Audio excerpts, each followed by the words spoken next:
Jay Crawford, Adam the Bull, Garrett Bush, Dustin Fox, Jason Lloyd, Tyvis Powell, plus, ba-da-da-da-da, you're loving him, Mikey McNuggets.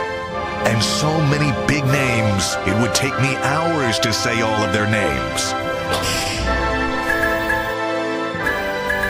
The ultimate Cleveland sports show starts now. Booyah! Welcome to the Ultimate Cleveland Sports Show. It's a Wednesday edition, along with Dustin Fox and Zach Jackson for the first time, officially member of the panel, instead of being just a guest today. I'm Adam the Bull. We got Mike, Steve, Earl, Anthony, all on the other side of the glass, and plenty to get to today. Obviously, the big news is the blockbuster trade last night. Zach, who would have known that your first day on the panel, the lead topic is basketball? Is that what we're going to talk about? I think so. I mean, we will talk about the Browns, of course. I've just been talking about Deshaun Watson every day for 4 years. Have That's why I you? look so old. So Yeah, well, this will be a nice little escape today for Yeah. a little while to talk. yeah, about I don't think there's Cavaliers, anything yeah. little about it, right? No, like it's this is huge. a blockbuster. Yep. You know how they say when you become president, it makes you age? Yes. I think it's the same thing with covering the Browns. That's almost equivalent. Has to being anybody president. peeped a picture of Kevin Stefanski from 6 years ago? Yeah, right. Dude, he's going to go to Atlanta, and all of a sudden his beard's going to be black again.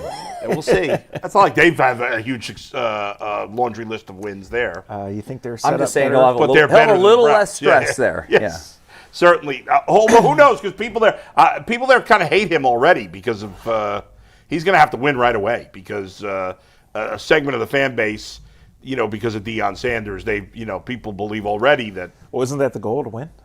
Right? Isn't that what you're supposed to do? Yeah, that's it. Not here though.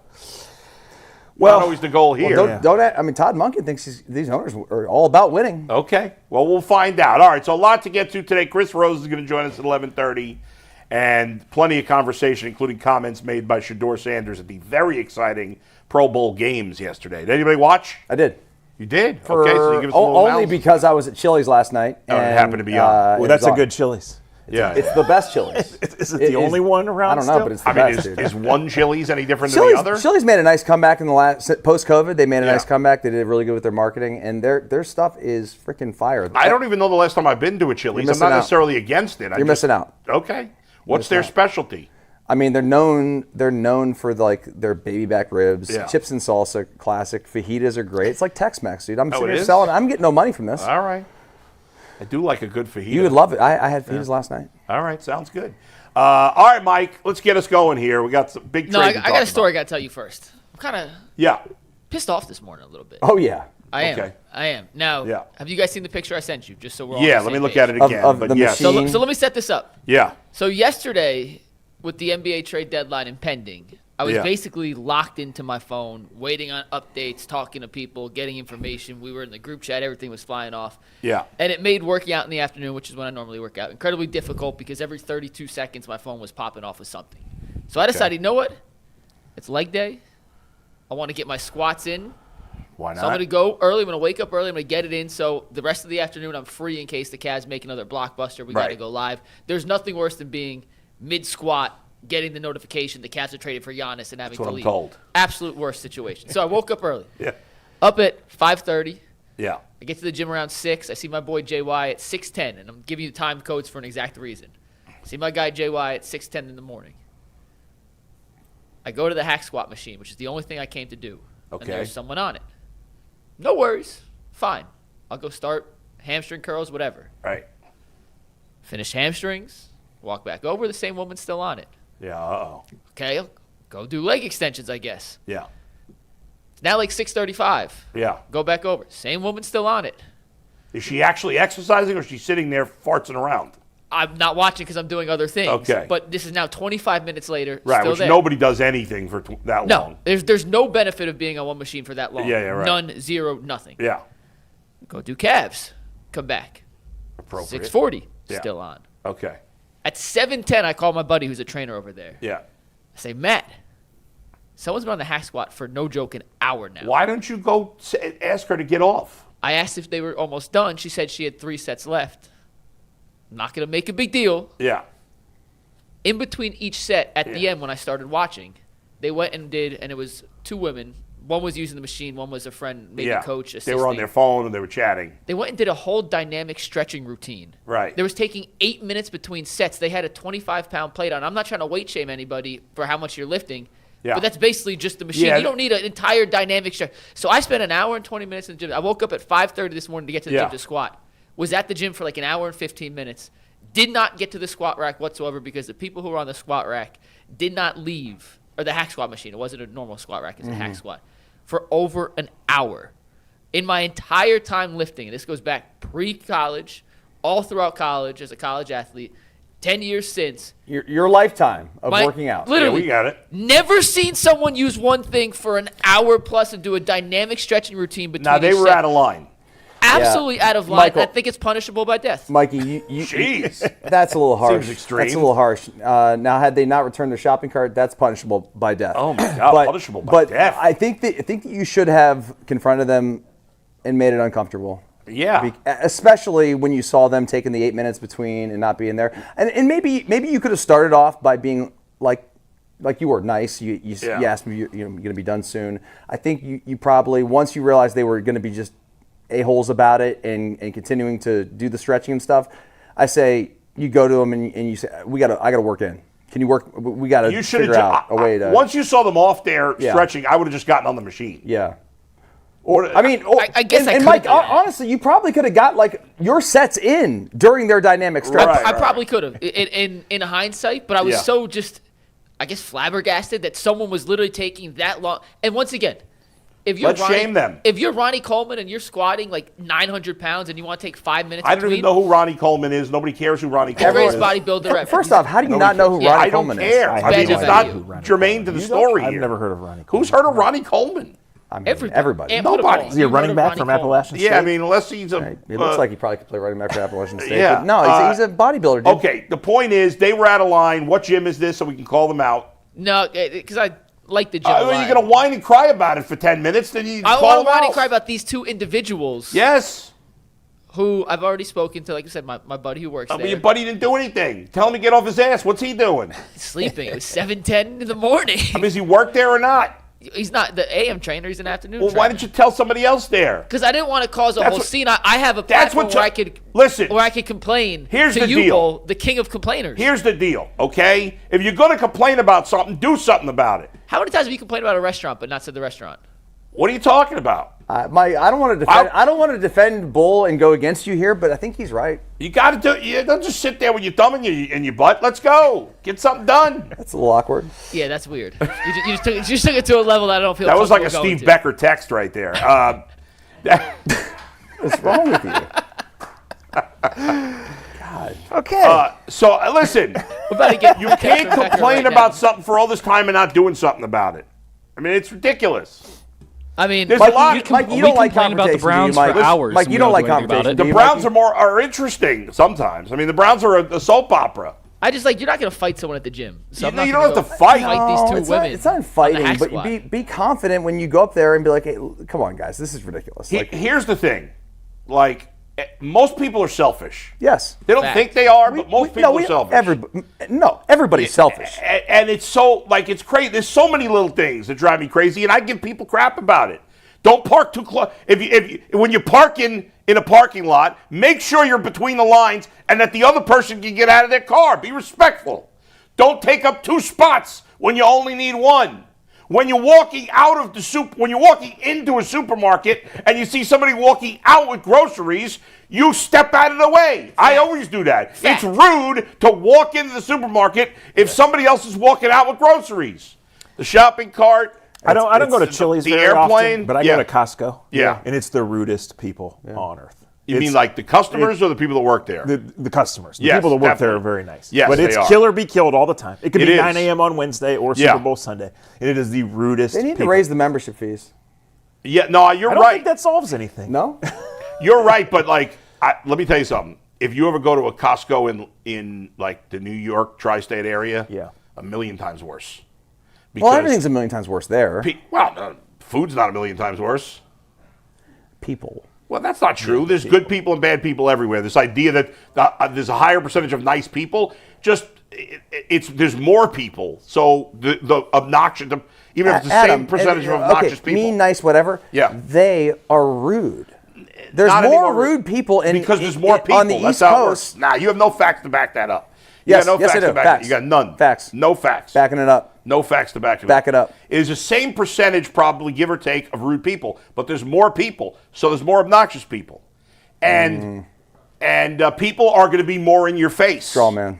People are, no, you're the straw man. You got nothing. You got nothing here. Yeah. All right, well, we've rambled I got to deal with you. Well, That's true. You're lucky. All right, we got a lot to dive Yeah. into. We're starting with the Cleveland Cavaliers, and this weekend, guys, Yeah. the Cavs may be in the West Coast, but the Cleveland Charge are at home. You can experience Charge basketball at Public Hall this season. The Cleveland Charge are the NBA G League affiliate for the Cavaliers, and they're back in action for their 5th season in Cleveland. Charge alumni like Dean Wade, Sam Merrill, and two-way players like Naquan Tomlin and Travis Enaruma show that the G League is home to future stars of the NBA.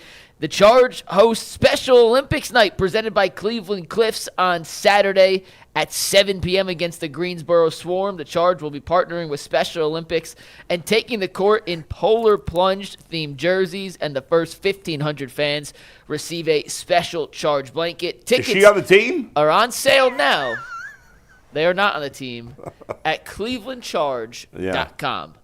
Guys, it is the blockbuster that shook the NBA yesterday. We spoke about the reports that it could happen. It has happened. Yeah. The Cavs have traded Darius Garland and a second-round pick to the Clippers in exchange for James Harden.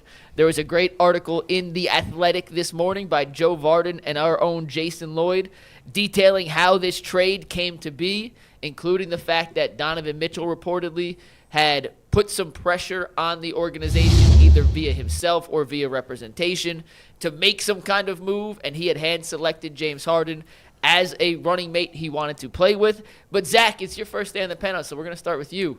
Thoughts, reaction to this Cavaliers blockbuster that brings former MVP James Harden to Cleveland? So I woke up Tuesday morning to see that it was in the works, and I thought, there's no way this is possible. And I went to the Browns press conference yesterday, and I thought, I hate this.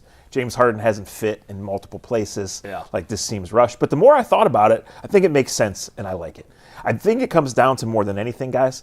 The Cavs had gotten to a point with Darius Garland where they just didn't trust him. His health, maybe wanting to extend him when the time came, having him available, right? So they have things to work with the fit with James Harden. Are you going to get the very best version of James Harden? But if you do, you're getting high ceiling. And I think it really comes down to May 10th, you're on the road. You need to know a guy's going to be there. Right, so they've got plenty of time to get to that point, right? We're just at the start of February. We're 2 weeks from the All-Star break. This is a guy that at 36 years old is averaging 25 points a game.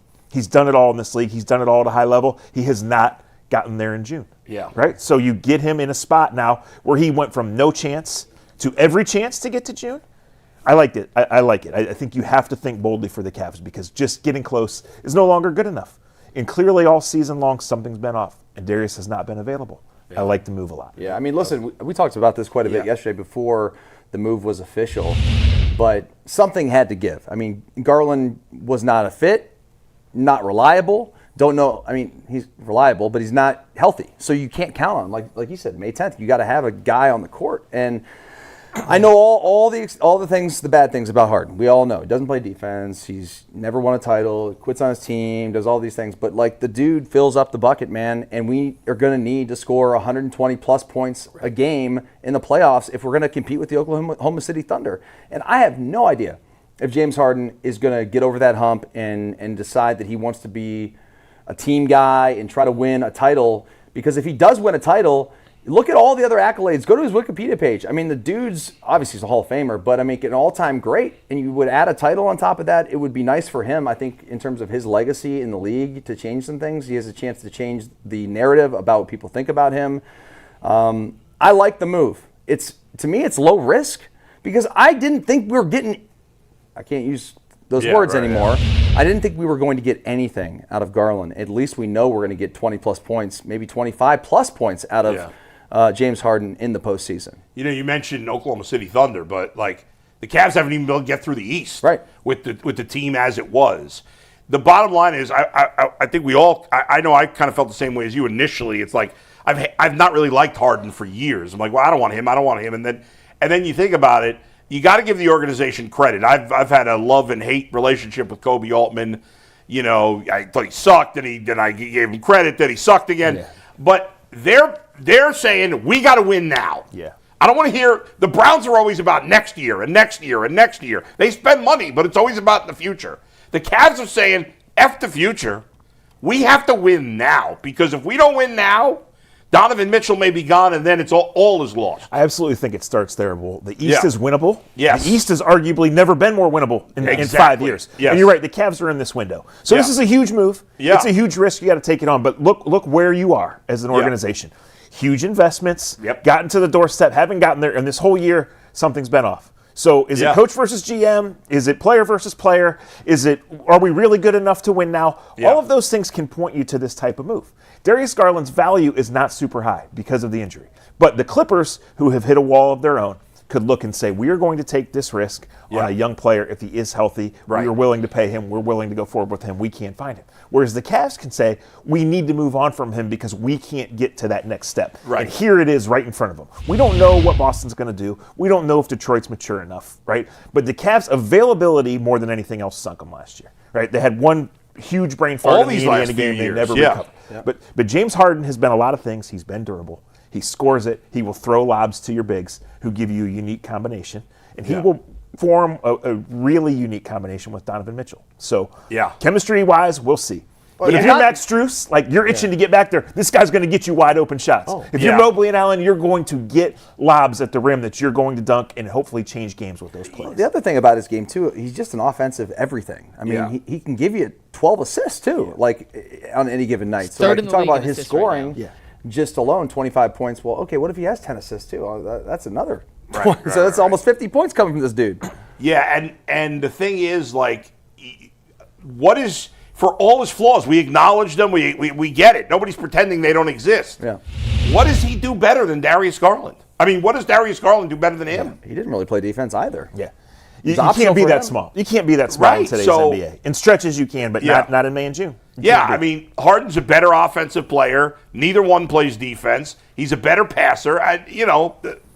He's a good passer, too. And one guy plays. Yeah, I mean, he happens to be like 10 years older than the younger guy who can't stay on the court. That's right. So, 5 years from now, you'd rather have Darius Garland, but who cares? Our window is this big, guys. Yeah, right. You're taking a risk in dynamics because of Harden's history. 100%. Right? But you're also looking at your dynamics and saying it wasn't going to be there. So the Cavs are now on this strange long road trip. The Cavs have been kind of up and down all year, and Darius hasn't been there. So they finished the road trip Saturday. They play 3 or 4 more games before the All-Star break. When they come back, it's time to go chase a championship. Right? They have that time to get everybody on the same page. So the weirdness of this will be out of the way, the weirdness of everything that's gone on, and they get back in late February, and it's right there in front of them to where they're the favorite to win the East, and they probably should be. Even if it somehow blows up in their face, and I don't know what that would look like, to me it was worth it. Exactly. Yeah. Exactly. I mean, you had to take the chance. Right. Very similar to the Deshaun Watson situation. Listen, if you lose in the NBA Finals or you even lose in the Eastern Conference Finals, it'll still be disappointing. Yeah. But if you get beat in the second round again and you didn't make any move, and he still doesn't have any trade value, like that's where, to me, as soon as I had time to process this, I was like, absolutely, I'm in. Like, you're not doing any better right now, and right now is when you have to make that move because the risk of waiting is just too great. Yeah, the age thing, like that's the only advantage to Darius, and I just feel like the Cavs are saying we don't care. They're acknowledging in a few years they're going to be bad. They're going to have to start over and rebuild, but they want to take their best shot at winning a championship this year and maybe next. I actually want to push back on that a little bit, Bull. What? I don't think they're necessarily admitting they're going to be bad in a couple of years. There's going to be a completely different, retooled roster. I mean, you still have... Yeah, but they have no draft picks. Yeah, but whatever. It doesn't matter. I'm just saying, like 5 years from now. It's going to be retooled. I think more than anything, and I didn't fully comprehend this, or I didn't necessarily put this together yesterday in the aftermath of it. I know you and I did a quick reaction pod on your platform. Well, I did a quick thing on UCSS. You know, this decision is an indictment on how they feel Darius Garland's toes recovery is going. Because, by the way, they threw a second-round pick in on top of Darius Garland. Right. I just view that as injury insurance, essentially, where they just didn't feel confident that Darius would get back to being the Darius. And they know his physical is better than anyone else, right? Like, they see him every day. They work with him. Yeah, they don't trust him. He can't stay on the court. And the other thing is the Cavs were working and operating over the last few seasons on a bit of a 2-timeline series where they went and they got Donovan and they pushed all their chips in with Donovan, but they had a bunch of other super young guys who weren't necessarily at the stage in their careers that Donovan was at. By trading Darius for James Harden, and Harden's older than Donovan is, they're now all on Don's timeline. There is no more two-timeline fiasco happening. And you could operate as a two-timeline team in the NBA. I'm not saying it's not possible, but there's no confusion on what the window is, That's right. what the goal is. And right now, the Cavs, it was before, and it's even more certain after. It is essentially championship or bust for the next 2 seasons. I agree. In Jason and Joe's story, they say that Donovan Mitchell did not want the team to sit tight, that Donovan Mitchell's looking at his contract situation, which is a year from now, right? The Cavs deny that. But in either case, this also opens the door that the Cavs are open for business. So as long as Donovan Mitchell's happy and as long as they're going for it, you can continue to retool. Like if you're going to make this move, you're saying we're not committing to Darius a year or two from now. Right. For further down the road because he hasn't been healthy. So what is next? What are they really in next summer? Could they trade Mobley? Right. Could Mobley be next? I think this is discussions that we don't know, but I think it's way more open than it was 48 hours ago. Can we get Giannis for Mobley? Can we dream? Mike, yesterday you and I were talking last night, and you said that you thought Mobley for Giannis was on the table. Is that crazy? Has something happened since then that now we don't think it's going to happen? So they're definitely having conversations. Yeah. They are 100% having those conversations. The Cavs are also checking in on Anthony Davis, and there are some other names that are out there. Like the Cavs are not done. Once again, they are going to have to make another move because Naquan Tomlin does not have a roster spot. They are not letting Naquan go. Yeah, but Giannis last night did a whole feature came out on him. He spoke to Eric Nehm, I hope I'm pronouncing that right. He's the Jason Lloyd of Milwaukee, runs the Athletic in Milwaukee. But he's like the Bucks insider, very well respected. And he essentially, and I'm trying to find the exact quote, he essentially said he wants to retire as a Buck. And that feels like it's putting a halt in any potential Giannis moves if now he's saying maybe I don't actually want to be. It's a whole convoluted thing. But it feels like the momentum on that has halted a little bit. Right. Yeah. Although I don't think the Cavs are done making moves. That's fair, and that's probably right, Mike, like you said. But I don't think the Bucks ever thought that they had to trade Giannis this week. Yeah, but for the Cavs to have made this move, it didn't just happen overnight, and they thought they had to make a move now. They looked and said, we're either not going to get there or we're going to regret it if we get there and we sputter. Like, we are going for this. We see our path in the I give Koby so much credit for making this move because you have to swallow your pride a little bit and be like, all right, because he brought everybody back, which was stones on the table type of deal. And you're saying, okay, I was wrong. He believed in this team as is. He's putting his ego aside to try and do anything to help this team win, which I respect. And I think that it's going to have a chance, a better chance than what we had. Right. And, sometimes people in sports and in business and whatever, like their egos get in the way and it holds them back from actually achieving something by saying, okay, it wasn't working. Yeah. Because if they just kept throwing it against the wall, we're going to sit here and be home again in May, guys. Yeah. The only problem, Mike mentioned Anthony Davis. The thing with Anthony Davis, though, Health? is he's always hurt, too. Right. So I don't. Sure, but Giannis you would be able to buy him at a great discount. Yeah, that's true. For sure. The name catches your eye because it's Anthony Davis, right? But the thought is now that the Cavs are open for business, the rest of the league, 80% of it is open for business over the next, 27 hours, whatever it is. It's going to be fun. You're there. And if you can look to buy at a really cheap price, obviously on Giannis, you worry a little bit about his age and all it would take to give up. Right. But if the Mavs are selling Anthony Davis right now, they're selling him for pennies on the dollar. And it's just an if. I don't think it's going to happen. But I think the Cavs have to explore it, and they're not the only team doing that. Well, Mike, what would it take to get Anthony Davis, you think? So his contract's huge. Okay. So The you'd have Mavs to. don't What's he making, like necessarily- $50 million? He makes 54 this year, 58 next, and that's a $62 that'd be million money. player That'd be option. money. Yeah, how do you So do that? insane. So how you do it is a combination of a couple of players. What makes it a lot easier to get to that number is that the Cavs dip under the second apron first. And that's why I think if you see the Cavs make a Lonzo salary dump or a Strus salary dump earlier, it's an indication that something's bigger may be brewing. It is almost impossible for the Cavs to finagle an Anthony Davis trade while they're currently still in if they're not going to trade Evan Mobley, like what could the Cavs possibly give them? Or is it they just looking to get rid of him and that's it? Could be a combination of all the above. Anthony Davis almost once committed to Cleveland State, so bring him home. That is wild. He was 6'2" then. Yeah. Then one day, he a like freshman? a month later, he was 6'8", and Kentucky's money was showing up in his mailbox, and he wasn't going to Cleveland State anymore. Would Anthony Davis doesn't like to play the 5. Him and Mobley are enough of a 4-5 combo that I think they could get away with essentially both playing the 4 in a way. So what you're saying they could, in theory, if they get under the second. It's possible. I think it's more likely if Anthony Davis comes to Cleveland, I think it's more likely it happens this summer than by Thursday. Okay. But I do think there's serious interest between the Cavs and Anthony Davis that something at some point could legitimately happen. Mike, I want you to look this up. Harden's been an Iron Man compared to Anthony Davis, right? Oh, yeah. Anthony Davis has just missed time. And that's his body is so unique. He's such a unique player. Right. He has missed significant time in almost every season. That's true. That would be the concern. And that would be why you could get him now, because he's missing right now. Right. I mean, in theory, James Harden doesn't miss games. But for anyone who's curious, Harden doesn't. James Harden almost never misses games due to injury. Yeah, I was talking more about the overall reliability. Yes, Davis. Night and day. But in theory, the Cavs starting lineup next season you could better be. You better say the name that you better say. It could be Donovan and Harden with Mobley, Anthony Davis, and LeBron. Like that could be their starting lineup next year. I'm telling you, Bull.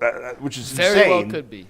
It would have been the greatest team ever 5 years ago, but it still would be good. And then you'd have, I don't know, Tyson maybe and Merrill on the bench. Still might not be good enough for OKC. Yeah, I don't know. That's You want not to talk- that wouldn't happen until next year. Yeah. Bronny's on the roster. About fast, athletic, up and down versus old, slow, and gigantic. Right. Yeah. You got the That'd be the Browns difference. bragging about how young they're going to be. The Cavs would be the oldest team in NBA history. They'll be playing like 90s style basketball. LeBron turns Except 42 they can't play next defense. First so to I don't 90 know. wins? Yeah, I don't know. They can't play any defense. We got Chris Rose in 2 minutes, but I want to ask you guys one last thing on this deal. Yeah. Well, you kind of alluded to the fact that Koby Altman, they're going all in. Yeah. And yesterday we talked about the Guardians in the opposite regard, where they're just incredibly patient, cautious. They haven't made any big moves. In 60 seconds before we bring Chris in, Yeah. compare those two different ends of the spectrum from how these two teams are operating. Yeah, I know it's not. It's not fair apples to the but Guardians front office. They're hamstrung by ownership who refuses to spend. Like, we know the Guardians front office is good. Even last year when I was like, maybe it's time to move on, when I had time to calm down about it, like the Guardians front office, they know what they're doing, but they're very hamstrung by the owner. Yeah. The owner, does a lot of good things. He hires good people, lets them do their job, unlike the Browns. Yeah. But he just won't spend. And the Guardians having the lowest payroll in baseball is a disgrace. There's no reason they should have the lowest payroll in baseball if you gave them more resources. But, it's frustrating if you're a Guardians fan that the team's done nothing to improve this season. Sure. I think in any of these sports, when you're a front office, you lean into what you're good at. Clearly, the Guardians can develop pitching, right? Yes. So you would hope that they can pedal some of that off, turn it into some bats, and do it within their resources. Yeah. What have the Cavs been good at? Making trades. They got Jared Allen for nothing. Yeah. Like they made the bold move to get Donovan Mitchell. Now they've made a bolder move, arguably, to shipping off Darius Garland to go get James Harden. So we'll see where it all lands. Yeah, that's true. All right, let's bring in Chris Rose. Yep, we got Chris Rose, and today Chris Rose is brought to us by Mally's. Guys, all you need is love and chocolate. This Valentine's Day, be ready to say those 3 little words. I got Mally's. From friendship to love to every situationship in between. Mally's has the perfect chocolate to say what you feel. Their famous chocolate-covered strawberries and grapes are back in stores on February 13th and 14th. And the rest of their Valentine's favorites, like Gold Cup assortments, foil-wrapped solid and milk, dark chocolate hearts, peanut butter, caramel, raspberry, marshmallow-filled hearts, and so much more are in stores now and online. This is Valentine's Day. Say it with Mally's.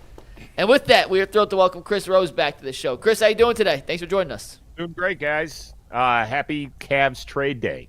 How was everybody? Indeed. Yeah, no doubt about it. Obviously, that's mostly what we've been talking about so far, Chris. What is your reaction to the deal? Can't wait to get to the game tonight. Yeah. I'll be out there, rooting on the Cavs. My oldest son and I got tickets a little while ago, and little did we know that this would kind of explode in our face the last 24 hours. It's crazy. I've gone through a variety of emotions. Number one is I loved watching Garland.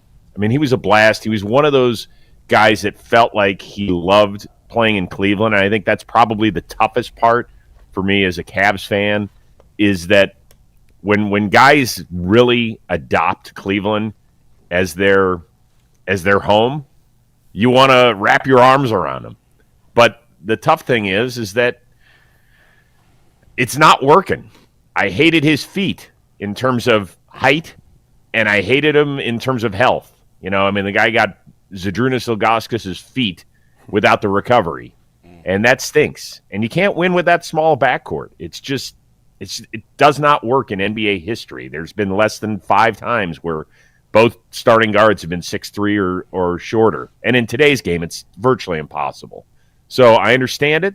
I'm not a huge Harden guy. I don't ever stop to watch him play basketball, but I do think he'll make us better. Chris, we were talking about kind of how our reactions changed from first hearing about this Tuesday morning to having a few hours to process it, you know, what we thought about it. Were you the same way in that regard? Very much so. I think it's almost similar to the way the Browns coaching hire has gone. Like, I can't believe we're doing this to, might not be so bad. Now it's totally different ends of the spectrum. We're talking about a future Hall of Fame player versus a 60-year-old first-time NFL head coach. But I think you can draw some parallels here. We all want to believe that this happens. We really liked the idea of a core 4, right? Guys kind of growing up together, even though not all of them started their career in Cleveland. They were an easily rootable team. I remember coming on this show last year and talking about it, that, my gosh, not only are they super offensively efficient and they're a fun team to watch, they're easy to gravitate toward. Like, they're likable dudes. You want to see them do well. And then we hit the you-know-what last year against Indiana in the second round, and you're like, well, this can't work. And then everybody's calling us bad words that equate with soft, right? And and nobody likes that. And then we get off to this horrific start, and we can't get out of our own way. It's been much better the last 2.5 to 3 weeks. It still feels a little clunky at times, to be honest with you. So I'll be curious to see how James Harden adds to this team, because we all know that he does make bigs better, that whether you like his game or you don't, that he is a terrific pick-and-roll player. And he gets guys, as long as Jared Allen and Evan Mobley can use these things effectively, and it's kind of a 50-50. I kind of feel like I'm watching Nelson Aguilar try and catch a football when I see those guys try and catch a basketball, that it should help out. Chris, this Harden move obviously shows that the Cavs are willing to do anything to try and win a championship this year and next year. With that being said, we still have some time before tomorrow and the deadline. Are you okay with them exploring other options, even if it's trading Evan Mobley? That's a tough one, isn't it? It's easy to move on from Garland from this standpoint. The guy's 6'1", and he is a defensive liability when teams are trying to beat you in a best-of-7 series. It is the exact opposite with Evan Mobley. He is as young, dominant a defensive player as we've got in this league. And you just feel like there's so much more offensively. We've seen spurts of it at times over the last season and a half, but he hasn't been able to put it all together. I think the only guy you trade him for is Giannis. I can't see him. I heard you guys talking before I came on about Anthony Davis. There's no way in the world I give him up in the Anthony Davis deal. I like Anthony Davis. He's still a great offensive player. He is an eraser on defense as well. But at his age, with his, I mean, we just got rid of a guy that doesn't play. We can't bring one in where it's like a coin flip whether he's going to be on the floor on a given night. So Giannis is the only guy I would entertain it with, and I would have to have a better understanding of where that allows us to go in terms of extending certain guys moving forward. I don't think if an Anthony Davis move's coming to fruition that Evan Mobley's anywhere in this conversation. So we can take that off the table. If they're moving Evan Mobley, Chris is right. It's for Giannis and Giannis only. Yeah, exactly. All right, Chris, I want to get your thoughts on the Guardians here because I'm frustrated and a lot of the fans are frustrated. We've had an offseason where a lot of the other teams that don't usually spend have spent some money here. And the Guardians have not improved. They have not. The only money they've spent on offense is to bring back Austin Hedges, the worst hitter in baseball. And fans are frustrated. Are you one of those fans, or are you okay with what they've done, which is nothing? Of course I'm frustrated. Yeah. Of course. How can you not be? To me, the frustrating thing is that you have now twice extended a guy who wants to be in Cleveland. and is a statue guy in Jose Ramirez. And everybody talks out here in particular about how the Angels did Mike Trout dirty. I'm not going to say that the Guardians are in the same wavelength, but my God, at least the Angels tried. Like they did. Anthony Rendon at one point was a pretty good baseball player. Yes, he was. They have brought other pitchers in at times, and it hasn't, quite frankly, just worked out for them. The Guardians the last several years, it's been an embarrassment what has gone on in the offseason. It is not good enough. And shockingly, since Jose signed his initial extension right before the 2022 season started, we've made the playoffs 3 out of 4 years. So they're going to say, hey, listen, I mean, you know how many teams would love to make the playoffs 75% of the time during that stretch? Well, yes, there's a lot.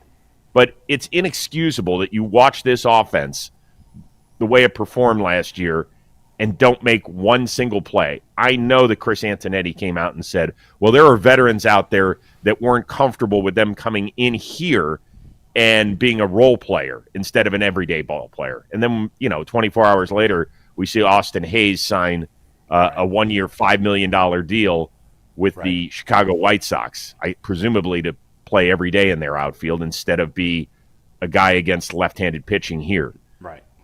I don't know. I mean, maybe that's accurate, but there's got to be some stuff that we can do. I'm also surprised that we did not trade Stephen Kwan in the offseason. I thought that there was – and by the way, there still might be a possibility. I wouldn't be shocked if a team like the Phillies call us. I wouldn't be shocked if the Mets call us as well during spring training. I think those are still possibilities. Yeah, I said a couple of weeks ago I wouldn't be surprised if he got traded before the start of the season. But what's particularly frustrating, obviously they're not going to play with the big, huge money guys. We get that, but and I know this guy's not a perfect fit position wise. But you're telling me you couldn't have paid a little more to Eugenio Suarez to get that power? Like, DH him for a year. Okay, maybe C.J. Kafis plays less. Or they've what spent about $1 million. Eugenio Suarez just signed for $15 to Cincinnati. Right. For essentially a 1-year deal. There is an option, but he'll right, probably so why couldn't they have paid $20 million to him? No. Look, the Pittsburgh Pirates have spent money this offseason. Yeah, That's the White Sox, the A's. Yeah, and it is frustrating. There's really not. They're comfortable saying that these young guys, we're going to give them at bats and they better shine. And that's where we are. I would have liked to see them trade for Brendan Donovan too. The Mariners didn't even give up that much. I don't know, but anyway, one other thing on the Guardians before we get to the Browns here. I'm disappointed. I'm disappointed in the league, and this has been brewing for a little bit, that we do not have a Larry Doby day. Jackie Robinson deserves everything. Mm-hmm. But Larry Doby, it wasn't like America became less racist in 2 months. I mean, he had to deal with everything that Jackie Robinson did. Right. He was a great representative, by all accounts, a great man, and a Hall of Fame player. Why do you think the league doesn't do that for Larry Doby as well? I'm not saying this is right. Here's my guess. Yeah. Where do we draw the line? Do we? It's fair. Yeah. That's my guess is the answer. I don't think it's the right one. I think it is important because most people have no idea that Larry Doby came along 2.5 months after Jackie Robinson. They just don't. They don't know the history of the sport. Now, they've done a really, really good job with the Roberto Clemente Award and things of that nature. But they haven't done a good enough job. Is it going to change anytime soon? No, it's not. Yeah. I mean, at the very least, they should let Cleveland all wear number 14 on the day that Larry Doby made his Major League debut. 100%.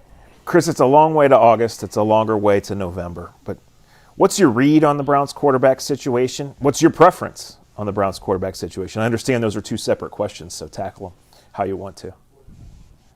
Punt?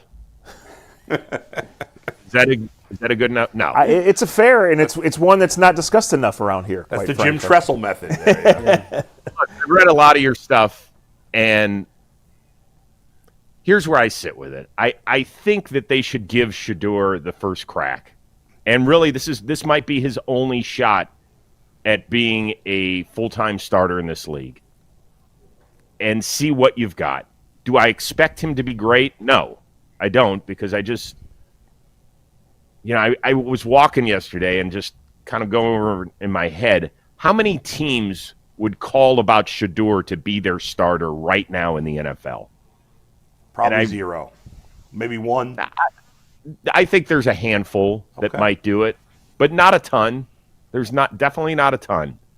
And I think if we just kind of block out the noise and boil it down strictly to football, and can he get this team where it wants to go? I would say probably not, but I'm willing to give it a shot. But it is a very short leash in terms of one season. But if you commit to him, then commit to him for the full year and see what you got and see what Todd Monken and his staff can come up with. And then if it doesn't work, presumably we've got another great quarterback class coming out in 2027. I mean, how many times have we heard that? It was supposed to be great in 2026. Yeah. We really got basically one first-round quarterback is what it feels like, definitively. So right? would you not draft a quarterback at all in this draft? No, I wouldn't. Yeah. I wouldn't.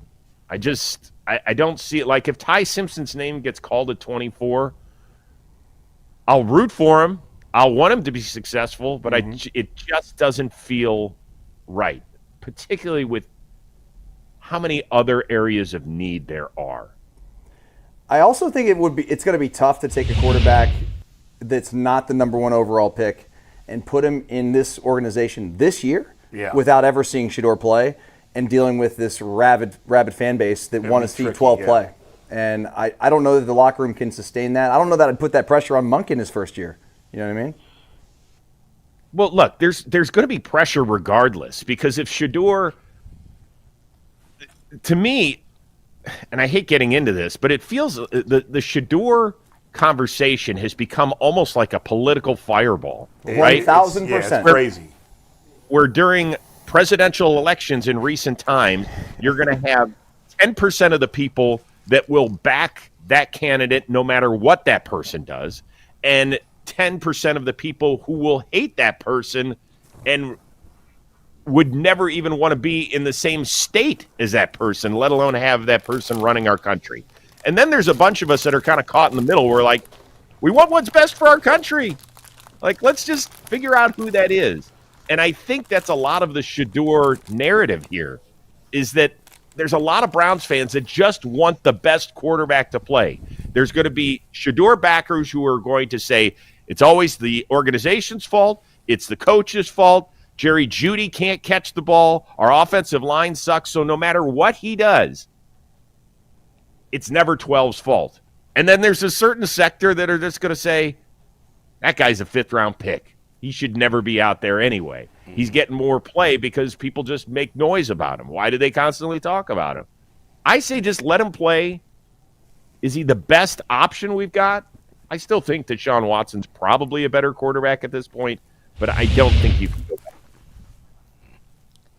Todd Monken willingly signed up for this. Let's make that clear. Chris, I think one thing you touched on that I think hasn't been talked about a lot is I think with Shedeur there would be a quiet commitment, right? Like if you say we're going to go with him, you're going to focus on drafting tackle and wide receiver, and you're not going to take a quarterback till later, if at all. And you're going to kind of say that the 27 window remains open, but we want Shedeur to have what he didn't have last year, what none of those guys had last year, let's be honest, in terms of rolling it forward and letting the new players and the new coach figure it out on offense. You see it that same way?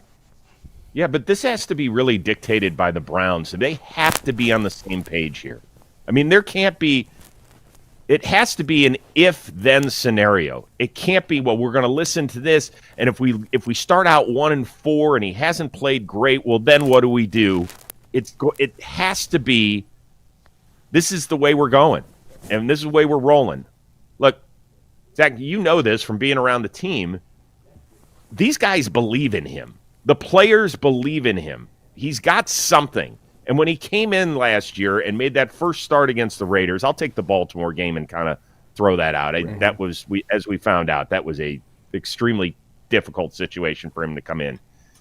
But having watched Dylan Gabriel the previous 2 months try and move the ball for a first down, that was excruciating. That was some like 99 Brown stuff. without the talent of Tim Couch on offense.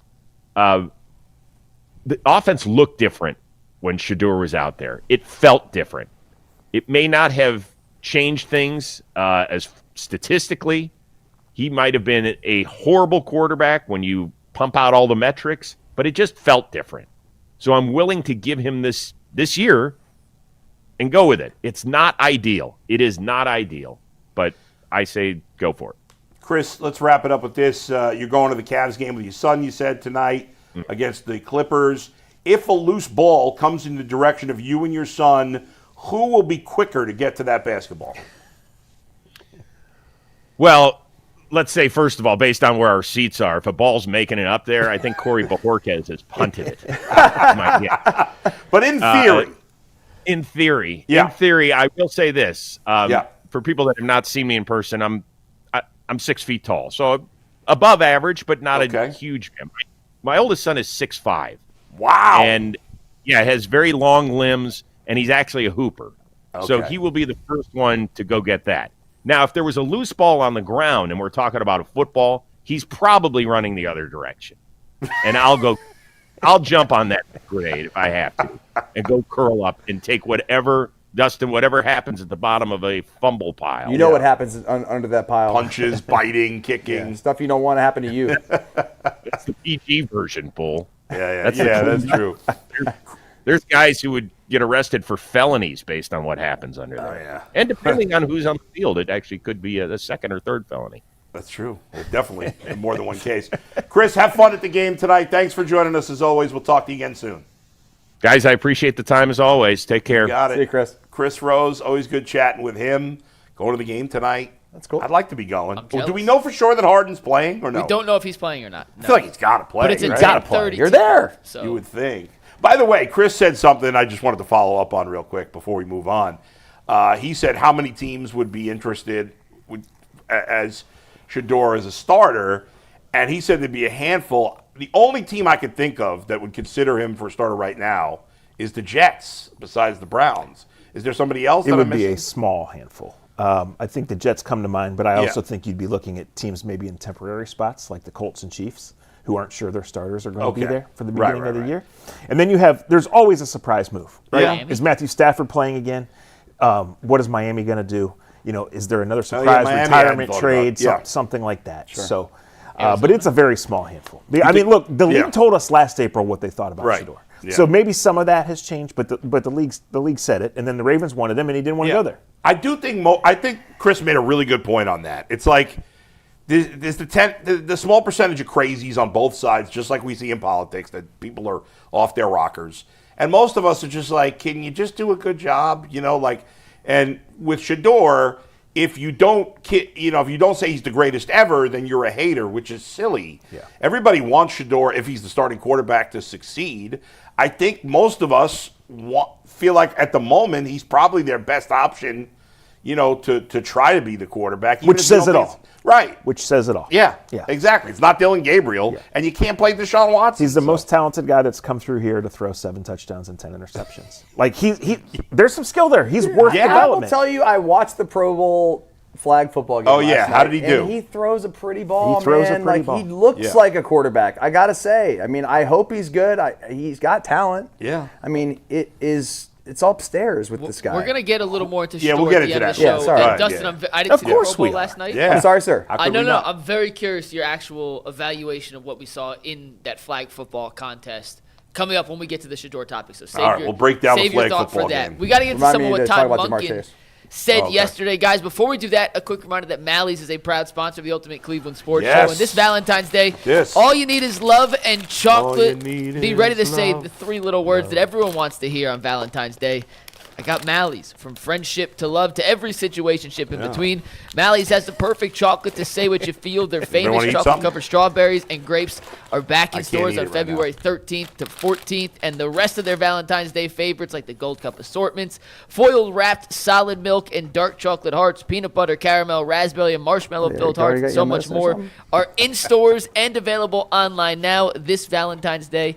Say it with Mally's. And, guys, you have some delicious Mally's in front of you. I got it. Bull, what do you got?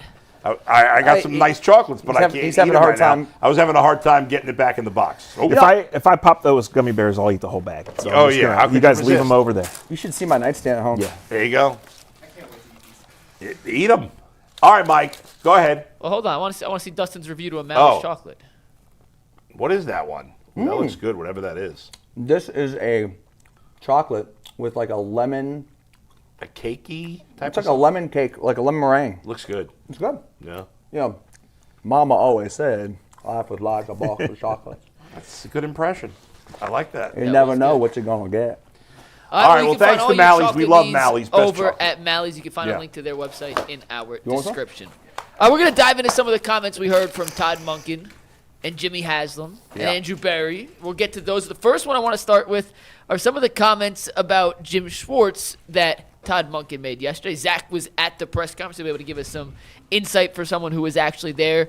This one quote stood out the most to me from Todd Monken when asked about Jim Schwartz. And he said, quote, "I didn't take this job because of Jim Schwartz. I have a lot of respect for Jim Schwartz, as I would hope he has for me, but I took it because of the players that are here, the ownership, Andrew Berry, and the ability to build this the ground up on the offensive side." He continued, "When I was preparing for the Cleveland Browns, I wasn't trying to chip Jim Schwartz. I was chipping Myles Garrett. And when I was sliding the protection to the outside backers or Grant Delpit blitzing off the edge, I was sliding the protection to the players. And when I was worried about throwing to the right against Denzel Ward or Tyson Campbell to the left, that's who I was worried about throwing at." Yeah, Zach, I read that as Jim Schwartz is not coming back. Is that how you read it? That's the only way to read it. It was Yeah. very strong stuff. I Yeah. think what makes it stronger is a little bit before that, he said, "I wasn't going to say this here, but I'm going to say it now." right. And it said basically the rallying cry in the room, like the conversation had not gone well. So I think everybody kind of had a read on that. Yeah. I will tell you that in talking to people, one person was like, "Schwartz is coming back. He's under contract. He'll cool off." Immediately in the 24 hours that followed that conversation, I had 3 people say, "No way. Yeah. We know Jim Schwartz. Colorful and very colorful." Yeah. And one only didn't use a colorful word because he just doesn't. But he did use another F word, and that was fool. And he said Schwartz is nobody's fool. And I can almost guarantee you he's not coming back. So it got ugly. It's chosen here. Look, and I don't think it's the be-all, end-all. Jim Schwartz is the best hire the Browns have made in several years. Jim Schwartz did an outstanding job. That's indisputably true. Yes. What Todd Monken said can also be true. The players are here. The system works. We know, and we'll see. The worry would be the dynamics, and we're not going to get a straight answer here. Right. Did they really think that he was going to come back, and were they really willing to risk that? Or did they just love Todd Monken so much that Todd Monken was the choice as head coach, and Todd Monken's going to move forward with whichever defensive coordinator, special teams coordinator, tight ends coach, all that he wants? Because in that regard, it's all the same. People know the name Jim Schwartz, and Jim Schwartz has a level of production and success with this organization that does matter. But when you fire a coach and leave it open for a new staff, that coach has to pick a large percentage of that staff, Dustin, or you really are doomed from the start. There's no doubt. And if they weren't all together, like having a powwow, like this is how it's going to go down, like you're going to stay, you're going to be the like delegating this thing together, there's no way this was going to work. Right. Like, and it's almost laughable how delusional the Browns were to think that it could work. Yeah. Yeah, no doubt. But then you remember they're the Browns, and then you go, okay, well, that makes sense. That tracks with typically how they run things over there. Yeah. And the lack of communication also speaks volumes, because how are they not on the same page? How does Jim Schwartz not know about the situation? Yeah. And according to reports, he believed he was getting the job. So either he, was misinformed, like he maybe took things to think he was getting it. Adam, true, at one point in your life, let me ask you this question. Yeah. I know you pretty well. I think we go back to 2010 or 2011, I should say, and I feel like I know every story about your pretty much your teen. Well, not every story, but early the ones I'm willing adolescence share, to college, Yeah, and go ahead. You may have played a couple girls here and there, right? Like had a. I'm saying like you had like a girl here, a girl there, and at the same time. Me? Yeah. I don't know about that, Yeah. but I would. Sometimes I wish I did. Sometimes you tell them what they want to hear. Yeah. To keep bringing them both along, because you like having them both, don't you? Yeah, sure. Zach knows what I'm talking about. Well, Back in his day. I was going to use a different analogy, but yes. I like this one. The point you have the faith in me that I had all these women all The over the point place. is, I think that they strung them along. Maybe said all the right things, And Yeah, it just doesn't make. But in the We all want to move to Utah, don't we? I don't know. That's about what that, yeah. I'm saying. The Browns. Yeah, Making a joke. Yeah, Okay. I got you. I got you. So anyway, I think that in the end, like if you think Todd Monken is the best head coach for the team as an organization, you hire him. Whatever the consequences of that are, it doesn't matter because ultimately the head coach, having the right head coach is more important than having the right defensive coordinator. We've already talked about, like, obviously they bumbled the whole situation here. Doesn't mean that this doesn't turn out to be a great move. But I think it's funny that there was so many fans that were like, can't lose Schwartz. And now it's like, Schwartz is a baby, Schwartz is immature, who cares? We got Myles Garrett, it matters that you lose Schwartz, but it doesn't have to be the end of the world. I'll give the Browns this. They've done a good job of kind of flipping I hate the word narrative, but I think the momentum, the perception, I think a lot of people were thoroughly unimpressed and disappointed when the name Todd Monken came out last Wednesday. And I think with the fans that I follow on social media or have spoken to, I think they've done a good job of that. Now, what does that mean? I don't know. In my time, have I thrown a tantrum over a job I pursued and didn't get? Sure. Never, Zach. Yeah, but now I didn't have 2 years of a contract and a lot of millions of dollars waiting on me. Right. I threw a tantrum about getting paid more than you to do this show. It worked. I'm here. I think I'm the lowest paid guy here. No, I think that Jim Schwartz is a really good defensive coordinator. And I think Jim Schwartz has had input in this organization that's counted. And I think Jim Schwartz can help an organization that clearly needs to go forward. Yeah. But I don't think the Browns are ever winning a Super Bowl based on Jim Schwartz's relationship with Myles Garrett, based on Jim Schwartz's ability to identify defensive tackles or whatever. I think it was about the offensive side. So could they have done things differently to present this to the public, to Jim Schwartz himself? Yes, but they chose Todd Monken, and Todd Monken has to make the choices that are best for this team. And after yesterday especially, those of us on the outside are left to think that the best thing is to let him go and move on and move forward. And whoever you hire, whether it's Jason Tyrover or Efrain Banda or someone else who can come in and run this system and keep these coaches together, it's probably time to do that, and I think we all feel the same way. Absolutely, and you made the most important point there is you have to keep this same defense because the offense stinks as of now. We'll see if they can get it better. Mm-hmm. The defense is very good. You've drafted, you've brought in a number of guys drafted, signed free agents that fit this exact style. So you can't now switch it up. That would make no sense. That's right. And Devin Bush is a free agent. He just had his best year. Right. Ronnie Hickman has played all 3 of his years in this defense. He's headed for free agency. Yeah. You were forced to make the Tyson Campbell trade by remnants of the Watson thing and just the overall contractual situation. But Tyson Campbell did not fit in the new scheme in Jacksonville, and he fit in the Schwartz scheme. Right. He got here on 2 days' notice and played his butt off, remember? He was had a excellent. really good year. And you've got him under a reasonable contract for 1 more year before you have to make decisions on him. Right. And that's a premium position, especially in a man-to-man heavy defense. So, you've made those decisions. Why do people love Malik Collins? He fit this defense. He had a great year. You know, he's only under contract for 1 more year. He's older. He's hurt. There's a lot of underlying things here. Right. But this was made in the Schwartz identity in getting to this scheme. And it makes sense that over 3 years. This is the one thing in the 6 years of the Barry era. Yeah. What's the one Browns identity that you can point to? That is the defense. This defense and the way they play this defense. Right. Even Mason Graham fits what they're Absolutely. doing here. You can't mess with that, Mike. No. You ready for the next part? Yeah, go ahead. Let's dive into it. Quick reminder, hit the like button. Hit the subscribe button. Follow us on social media for all your extra UCSS content. Now that Zach's part of the team, one day we're going to have to get Zach to go through some Office Olympic stuff and get some behind-the-scenes content from Zach. So if you want to know the man behind the Akron Jackson Twitter handle, have to follow us on social media. All right, speaking of Zach, he was at the press conference yesterday. We're going to do a little Q&A with Zach here because while we were on air is when Todd Monken was talking.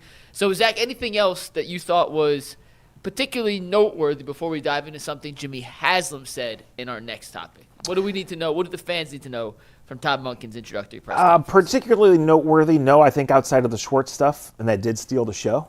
I was not surprised that he mostly gave a non-answer on Shedeur. I don't think there is any other answer right now. I think it was notable that he did go into a little detail on Deshaun, but I thought it was a good presentation. I thought there was enough authenticity in genuine moments of emotion mixed with directly answering some questions. Of course, you're not going to answer all of them, right? I thought it kept moving. They touched the bases. Like Todd Monken got up there and looked like a guy who commands the room. And so in that regard, that's fine. I do think, right, what was more interesting was what followed.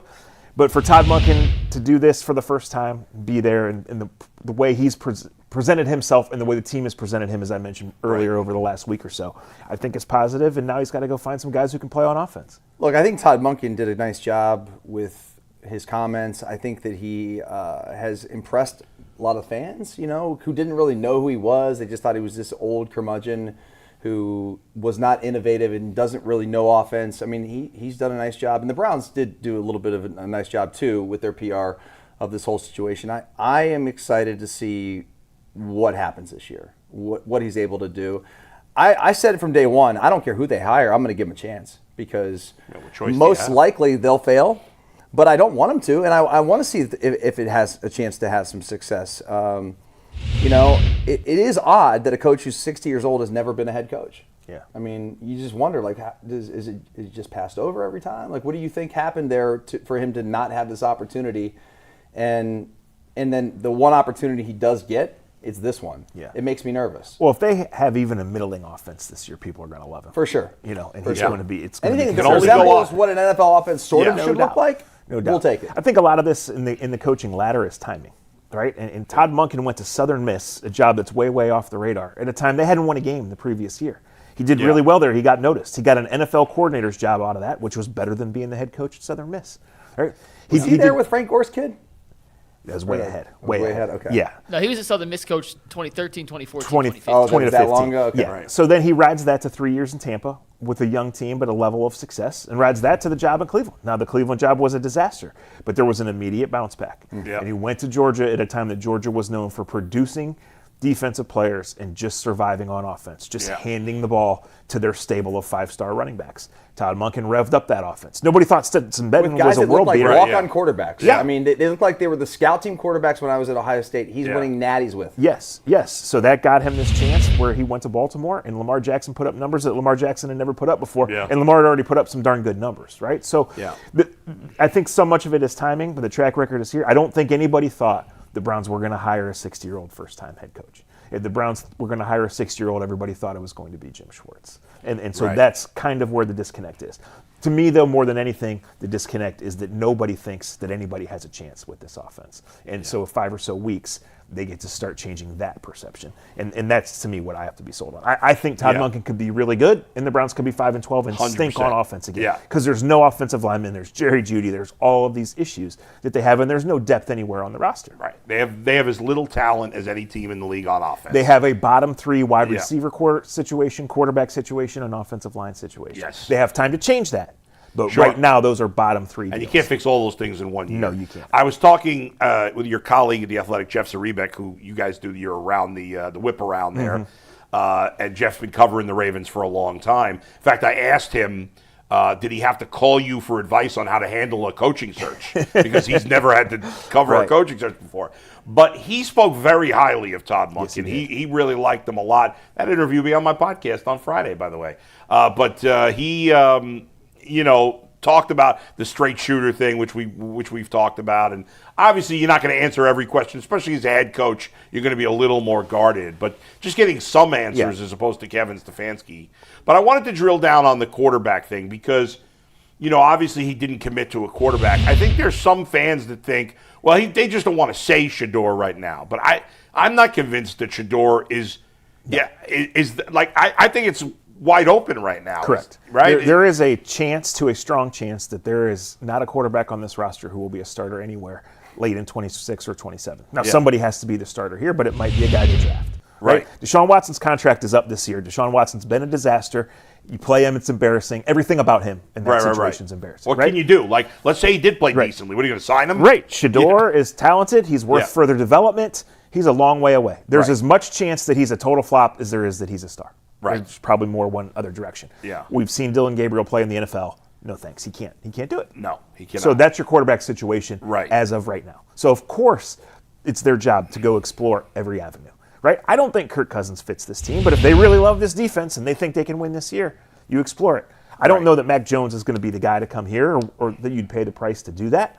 But with the numbers, it makes a lot of sense. And if you think Mac Jones is a starting quarterback in this league and you don't think the other 3 guys are, Right. It's your job to explore it. And I guess, we talked about the Cavs earlier and the fact that they're all in. They're going for it. They want to win. The Browns often have not done that, even though they spend. I guess the question is, if you added Kirk Cousins, if you brought back Jameis Winston, if you went and got Kyler Murray, like, you could be a competent team with those guys. Yeah. Maybe win 7, Maybe you could. Maybe, Yeah. right? Like, if all breaks well, but you're not winning in the playoffs with any of those guys. Right. So is it worth it? Do you want to be Correct. a poor version of what the Steelers have been in recent years? Right. I don't, For the money and the investment, Yeah. how much better does a Malik Willis, a Kyler Murray, anyone have to be than Shedeur to justify? Shedor's on a minimum contract, is in your building, has started Right. 7 games, has shown you some glimpses. Yeah. Right? The most direct way out of this Watson mess is to get a guy on the 3rd day of the draft who costs you nothing, who grows in your own system and go. That's the Right. Brock. Find your own Brock Yeah. Purdy, right? It's happened like twice ever in the NFL. But when you have him there, he's worth more development. Yeah. You just have to keep in mind there's no guarantees here. And then you have to weigh that versus every other avenue. Yeah, Because right. every other avenue is going to cost you something. That's Kirk right. Cousins is not really going to cost you anything, but he's 41. Right, yeah. Like, if the goal is only to win the most games possible next year, there are better options. But if the goal is to try to develop into a team at some point that can be a real legitimate contender year in and year out, the best option that I can see is Shedeur. And I know they're an easy this target point. right now, but this one thing complicates this conversation. Last year, the way it played out, it showed they really didn't have any plan. Right? That They is signed correct. Kenny Pickett, who nobody else wanted, or they traded for him. Yeah. They signed Flacco. They bailed on him after a month. Yeah. Dylan Gabriel was not the answer, but they drafted him and then undercut him and Shedeur by drafting him. Yeah. So that's what we have to keep in mind. Like, we're trying to talk what's a logical plan here. Right. What's a straight line this could go in? Yeah. Well, the reason they've had 12 starters over the last 3 years is because it doesn't go in a straight line. And the reason they are here right now is because they've either had no plan or terrible plans. And that's even independent of the Watson disaster. Right. Yeah, well, that Other than sums that, it things up. are going well. Zach, let me ask you this. I get asked all the time. Like, so what happens with Watson this year? Like, will he be in the building? Will he be practicing? They have to restructure his contract and have to have him on the active roster. Yeah. They could cut him, but they can't afford to. Right, but can they keep him on the active roster and say just stay at home? No. Or do they have to let him? Nah, they're not going to do that. He is going to be on the active roster on the team. Yes, barring another injury or some team making a trade for him, which you would have to give them so many draft picks. Don't you think there's a chance that Todd Monken is like, I can fix Deshaun Watson? There is a chance. That's Yeah. what I He was going to thinks say. that. Like, Yeah. What do you think the chances are that Watson takes a snap this year? High. Yeah. A snap. Now you start getting into how many starts or what level of success, get into some gray, and I probably lean towards the no side of those Think discussions. he'll start again? But the chances that Deshaun Watson takes a snap this year or starts a game, I think are really high. I just think you have to look at the history. I think you have to look at the dynamics. And I think you have to look at the options. Yeah. I gotta think that there's something in Todd Monken that's like when he goes out to practice and if Deshaun Watson's healthy, he's gonna see that Watson's the most talented guy that they have there. Oh, that's I a mean, scary he thought. if he still is. I don't, is he? Yeah. He hasn't been any good in 6 years. That's a fair question. Yeah. We don't know if he is, but if he's healthy, he should be. Yeah. If he's healthy, there's got to be a part of Todd Monken that's like, this guy was a superstar. I'm prepared to be wrong on this, but I feel very strongly that this is how it's going to go. Dylan Gabriel's going to get traded for a 7th-round pick. To the Falcons? This is your crystal ball right now. Yes. Yeah, and I don't even really think it's that because to me it's pretty straightforward. Yeah. Dylan Gabriel's Yes. going to get traded for a 7th-round pick or next to nothing. Yeah. Shedeur Sanders and Deshaun Watson are going to go to camp. Yeah. And the Browns at some point between pick 40 and pick 90 are going to draft a young quarterback to be in the mix. And they're going to have a set plan this time to where Hopefully. that third quarterback is the third option. However, if he outplays the other two or if other circumstances come in, that could change. Now, could we swap out that 3rd-round quarterback with a Trey Lance, a Kirk Cousins, someone else who's had a little bit of experience and becomes available? Sure. Yeah. But I think that is way more likely than Ty Simpson at 24. Right. And I think that's way more likely than a significant move for a Mac Jones, which would include giving up a premium draft pick, or Malik I Willis, wouldn't which do would that. include a big commitment. Malik Willis played himself out of being cheap and on a one-year deal. Yeah. I'm not interested. If I'm the Browns, I'm not interested in Malik Willis or Mac Jones. Not with the price it would take to get him. Right, you have to think that that's your guy. Yeah, Like, and right. I don't think it's likely that either is the guy. And even if you think that, you still have to outbid other suitors. That's Because true. a quarter of the league, 10 teams change coaches, and a quarter of the league still has no real answer at quarterback, at least past going.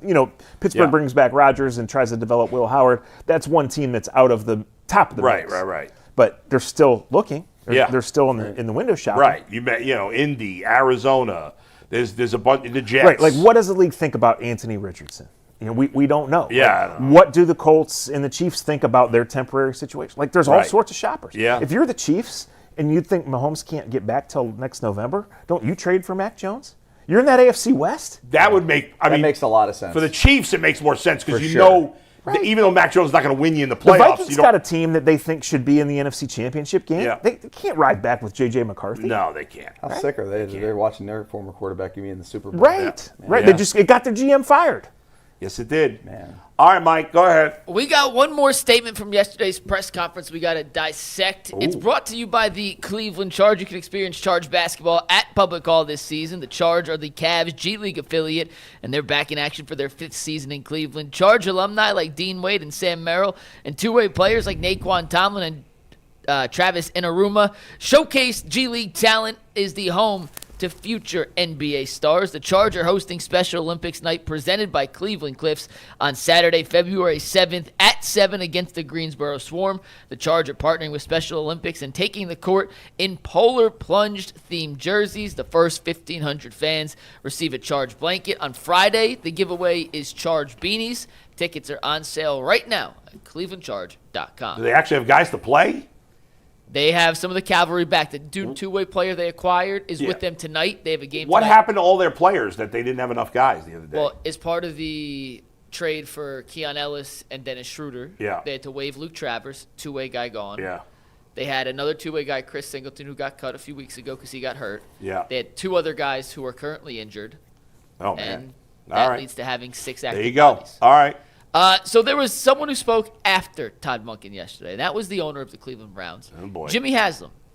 And if you didn't see this quote, I'm going to read it to you. But Jimmy was asked what he thinks about the team next year, and Jimmy said, and I quote, "Do I think we'll win more games? I do, and I think we'll have a better football team. And I think it'll be, what does Terry Pluto say? They're going to be ugly to watch? We're not going to be ugly to watch." Terry used the word unwatchable. That's what he was trying to reference. Yeah. Yeah, in which the is word not we wrong. all agree with, right? Yes. Right. But it hit home with them, right? Yeah. That was over 4 weeks ago that Terry Right. said that, and Jimmy's bringing it back up in this setting. Listen, Terry Pluto's on a little lease up there, rent free. Yeah. He pays attention to all that Oh stuff, my Jim. God! They all do. Yeah. They do. They know what's They like to pretend they don't know what we're saying, but they do. And to their credit, I think they understand. Yeah. You know, Yeah. I don't. You have to. You want to be in this business, you have to. Yeah, right. I know in Dallas the thought is we don't care what you say about us, we just want you talking about us. Yeah, right. I don't think that's the universal message across the 32 NFL teams. Yeah. But I think the Browns understand their situation. Yeah. And there's one way they're going to change it. And the dynamic here is that, okay, you fired the coach, he didn't win, this thing's a wreck, Deshaun made it this way. Yeah. But you're keeping the GM? Right. Yeah, well, I mean, I'm still baffled by that. I don't know. We I all are. don't understand that at all. But Jimmy's comments there in terms of it's funny. It's always kind of cringe when he because he's a billionaire. He don't care. He'll just say whatever. If there's consequences, don't matter. Right. That's just the way it is. We saw that with Bisciotti. We saw it with the Bills owner who sounded like a lunatic when he spoke. Yeah. You know, like guys. The difference is I think Bisciotti doesn't care. I think Haslam does. Oh, he cares, Yeah. but he still will say whatever. Like he'll say things sure. that sound stupid. He don't even realize it. Right. Listen, or put guys in a tough spot. 4 years ago when the Browns made the Watson trade and the rest of the league was like, whoa. Yeah. Bisciotti was the one out front saying That's true. what he thought. Yeah. Yeah. I think it's a combination of they don't do it all the time. Right. They don't care, and they're in the position to where they could say it. Right. Like, what are you going to do? Right. And money doesn't buy intelligence. That certainly does not.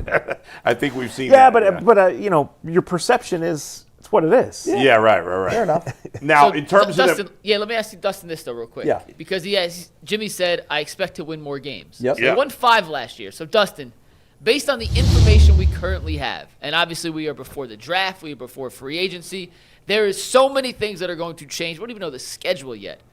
But if they won 5 games last year and Jimmy says, I expect to win more, How many wins do you think the Browns will end up with in 2026?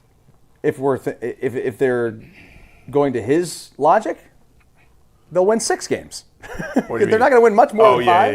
Yeah. I can't imagine that Vegas. Zach, you would know this probably. What's the over/under in Vegas? It wouldn't come out until after free agency. But what do you think it would But be? it'd probably be about 5. 5 or 6. Five or Yeah, six, yeah, right? yeah. So it's going to be right there. Unless there are significant offensive improvements, there's no way this team's winning more than 6 games. Yeah, very I unlikely. mean, unless they traded for a legitimate, all-pro quarterback, it's not happening. And the schedule right now looks very favorable. Right. But it changes. We're not in the quarterback carousel. That's right. We don't know which teams are going to trend up. Right. And so much in the NFL is when you play somebody, too. Look, could last year's Browns have won more than 5 games? Sure. Yeah. Were they ever thinking they were going to be a playoff team? No. No, and I don't think anybody thinks about this team. But look, if without significant offensive improvement, 5 or 6 is the ceiling for this Browns team. Yeah. I think, if you played the season 100 times, 85 of those times they'd win either 4, 5, or 6 games. That's right. Right? That sounds fair. Yeah. That's their most likely window, unless something, like you said, unless something weird happens. Let's say Shedeur just takes this huge leap forward, and they nail it with a wide receiver in the draft, and they nail it with an offensive lineman in the draft, and these things happen sometimes. Sure. But a lot has to go right for the Browns. There's a lot of volatility volatility in the division. Yes, which 100%. leads to that too. But still, even in your own division, what's your quarterback situation? Well, you have 2 MVP candidates in your own division. Right. You have 96-year-old Aaron Rodgers. Is he going to play or not? Yeah. Freebie every year you beat Tomlin in Cleveland. That's off the schedule now. Yeah. I think the Steelers. I really think the Steelers are going to take a huge step back this year. I know it's weird to say because they haven't done that in forever, but they're the one thing you can always rely on with the Steelers is their defense, and their defense is old. It is. And they don't spend a lot of money. They usually draft smart, but they haven't been quite as good at drafting in recent years as they had been in the past. I think listen, on paper, if they're healthy, the Ravens and Bengals, even with the Bengals' bad defense, are head and shoulders better than the Browns. I think that's clear. Offense, it's just such a huge gap between those teams and the Browns. But, with Burrow, he's always hurt. When's Rodgers making a decision? I don't know. But, listen, Rodgers is not – he's okay at this point. But but Adam, I'm just saying he's going to be with an offensive-minded head coach. Right. Who he's won a Super Bowl with, by the way. So I'm just saying, I wouldn't be like, okay, those 2 guys can't win. Yeah, you think he's going to play one more year? I get the feeling from what's come around. Come back for one. Probably because with McCarthy there, you probably and that make that one really, more. Or at least I don't know the relationship between him and McCarthy. If it's good, he stays, and I think he almost kind of helps McCarthy transition into finding his next quarterback and help him get some wins under his belt. Right. But he spent 7 months inside the walls. They would know if they want him back. Yeah. Even with a new staff, they would know. What was he like to the young quarterbacks? Right. What was he like day to day, week to week? Yeah. And now you got a guy that he's won with. But look at that. They got nothing at wide receiver besides Metcalf. Right. They're a little ahead of the Browns where they are on the offensive line. Right. Right. But they've still got holes. Isn't Jalen Warren a free agent, or am I crazy about that? They drafted that kid high last year. He barely even play. No, he didn't play at all. I can't think of He his botched name that kickoff early in the year, and he Yeah, never got out of they the just did. doghouse. They're tight. They got a bunch of solid tight ends, but nobody that's special. Right. Well, Washington's special, but he's just in a a unique different kind of player. way. He's not. He's not going to have 70 catches. No. Now But maybe because Rodgers throws every pass 3 yards these days, so maybe he will have 70 catches. Yeah.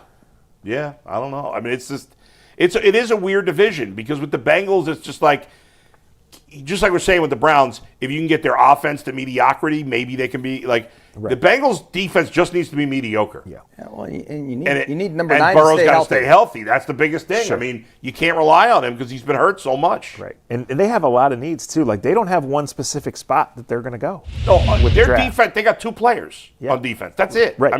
They have 2. DJ Turner's really good. And I always Demetrius Knight, the young linebacker. That was a good pick. They got one. They got some okay defensive linemen, as your 3rd and 4th guy. But they need 2 offensive linemen, another linebacker, and an entire secondary besides one guy. So they got a lot. Now they got no holes on offense. Yeah, Hendrickson's out the door. Yeah, he's right. It's time. They've drafted a couple young defensive ends, but those guys They haven't drafted well on the D line. Right. No, not at all. Caleb Downs makes sense for them.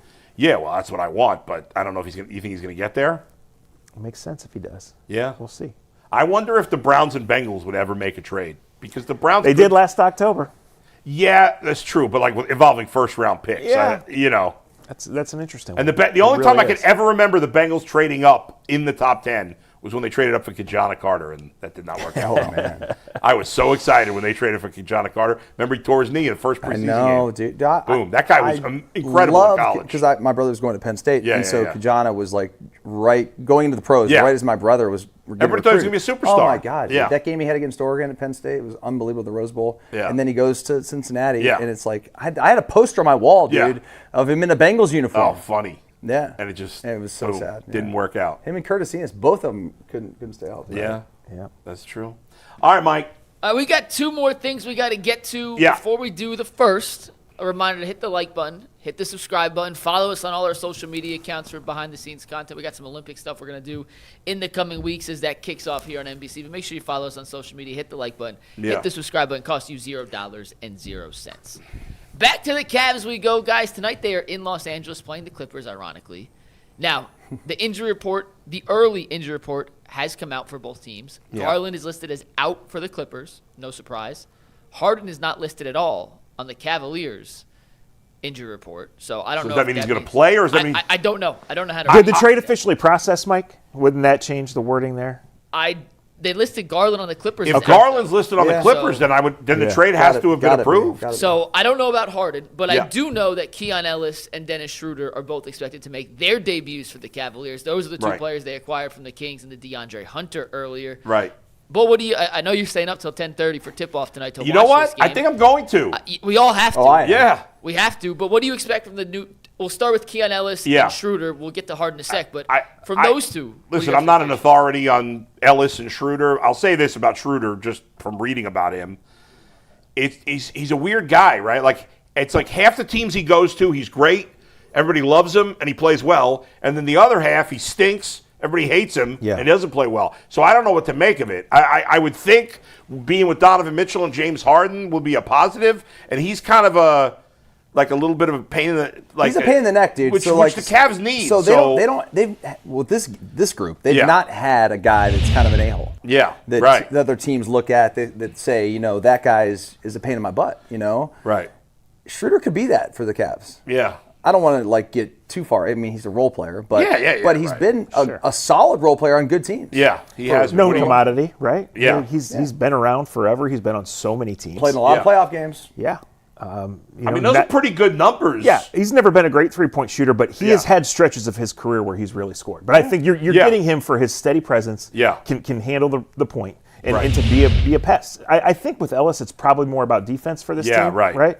So I'm interested to see where he fits. Does he play a significant amount of minutes to guard the other team's best player in certain situations? Are we, kind of figuring it out here? And with so many moving parts, I don't think it's going to be tonight or within a week. Right. That we find this out, but it's certainly an energy guy and young guy that the Cavs clearly think they have some upside. I mean, the main takeaway from people who knew the Kings best was how did they not get more for Keon Ellis? Yeah, right. So you've added 3 guys that are going to play legitimate minutes once Harden comes in, which may or may not be tonight. There's a lot of adjusting for this team. And so there may be a bunch of games where they look ugly, and then I don't even really care that much about wins losses for the next couple of Wins months. and losses do not matter. Right? Like you want to get to the point where they're kind of finding their way as a team with chemistry as we get to the playoffs. And they've got 10 weeks to do it. I want to see them. Yeah, wins are nice. Yeah, but I want to see them like on the court. Like, what's the body language like? What Right. do they look like playing together? Are they having fun? Like, what's Yeah. the offense? Is their rhythm? Yeah. Do they look different? Right. What do my eyes tell me about Yeah. this team? Like, because I know what they told me when I was watching the last few months and the last Yeah. few years. Like, it's just been tough to watch. So Yeah. I'm hoping I see something that resembles a team that I say to myself, man, they're going to be tough in May. Yeah. That would be exciting. With Schroeder, how many minutes was he playing a game for them? Throughout his career? Or No, his this most past recent season. This season, how many minutes per game was he playing? I can tell you right now. You can tell if me you that give because I'm curious because I thought his numbers for the season were pretty good. Yeah, they are. He's solid. He plays 26 and a half minutes. Okay, so bring up his numbers again there if you can, Steve. Like for a guy playing 26 minutes to average 13, 5, and 3, like that's pretty good.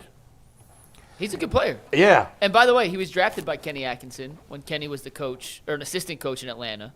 Yeah. So he has familiarity with Kenny. Yeah, I don't know. He's played on so many teams, Yeah, right? yeah, He's that's played on true. 10 teams. I'm just saying like Kenny that. was part of the staff He that was, drafted right. Yeah, all right, good. So I'm looking Apparently, forward all the to reports it. was Kenny reached out to Jordy Fernandez, former Cleveland Charge head coach, who's now the head coach of the Nets. Schroder was awesome with the Nets a couple of years ago. He got traded to Detroit mid-season last year. He was with Golden State. Yeah. He's had Why some has really he good been runs. like so good some places and others it's been a disaster? A lot of his opportunity.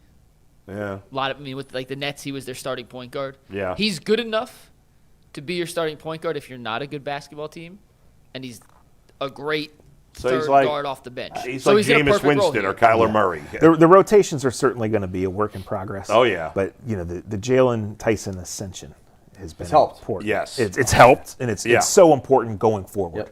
Yep. So we're not going to see that until Harden's in there Yeah. more, in terms of what his role is really going to be for the playoffs. But, Yeah. I think when you get rid of DeAndre Hunter and you bring in Keanu Ellis, you're thinking this guy is going to play X amount of minutes as a key defender. You're going to ask him to make some shots. The way Tyson has continued to make shots, his up to your offensive ceiling, obviously Harden raises that too. So it's an exciting time, but I think we're weeks from getting clear answers. Yeah, no doubt about it. Isn't it funny? Like, can you imagine 6 months ago, if yesterday, if the Cavs had traded Jalen Tyson for James Harden, fans would have been mad. Yes. Right? Yes. Like, if I would have told you 6 months ago, fans would rather trade Darius Garland than Jalen Tyson, you would have said nuts. Yeah. You would have said you're crazy, Yeah. and maybe you are, but, like, this guy was a non-factor last year in the second year in the league. He's arguably been their second best player. It's a really good pick. It's a really good pick. And I think in the last 6 or 8 weeks, he's gone from, energy guy and spurt player to, man, we're really going to count on this guy. Yes, in certain 100%. stretches when the game's coming. FanDuel's finally caught up with his props. Yeah. They realize this guy's not just a scrub. No, yeah, exactly. Let's go 2 weeks ago. Let's go a month ago, just for the sake of this. What would you have said the Cavs' biggest weaknesses were as a basketball team? Or what were your Rebounding. biggest concerns about this team in a playoff? Toughness, number one. Toughness, yes, and rebounding. Lack of defense. Toughness certainly at the top of the list, but making threes. And also. they haven't made been it. able to shoot They threes haven't this done year. them at So the we'll volume. get to that the they did threes in the one past. sec. Yeah. But in terms of just toughness, they have added Keanu Ellis, who is, I'm telling you, Cleveland fans are going to love this dude. Yeah. You add Is he like a Lou Dort, like a poor man's Lou Dort? He's built differently, but plays with that same defensive intensity. Okay. He's legitimately say just play the defensive highlights. Keanu Ellis defensive highlights while we're talking about this. It's 406. Defensive menace, tough, Yeah. ain't scared of nobody. You added Dennis Schroder, who I've mentioned before, I will say it again. Literally tried to fight Luka Doncic in the locker room, I like it. and they got suspended for 3 games. He's not a dude who's willing to back down.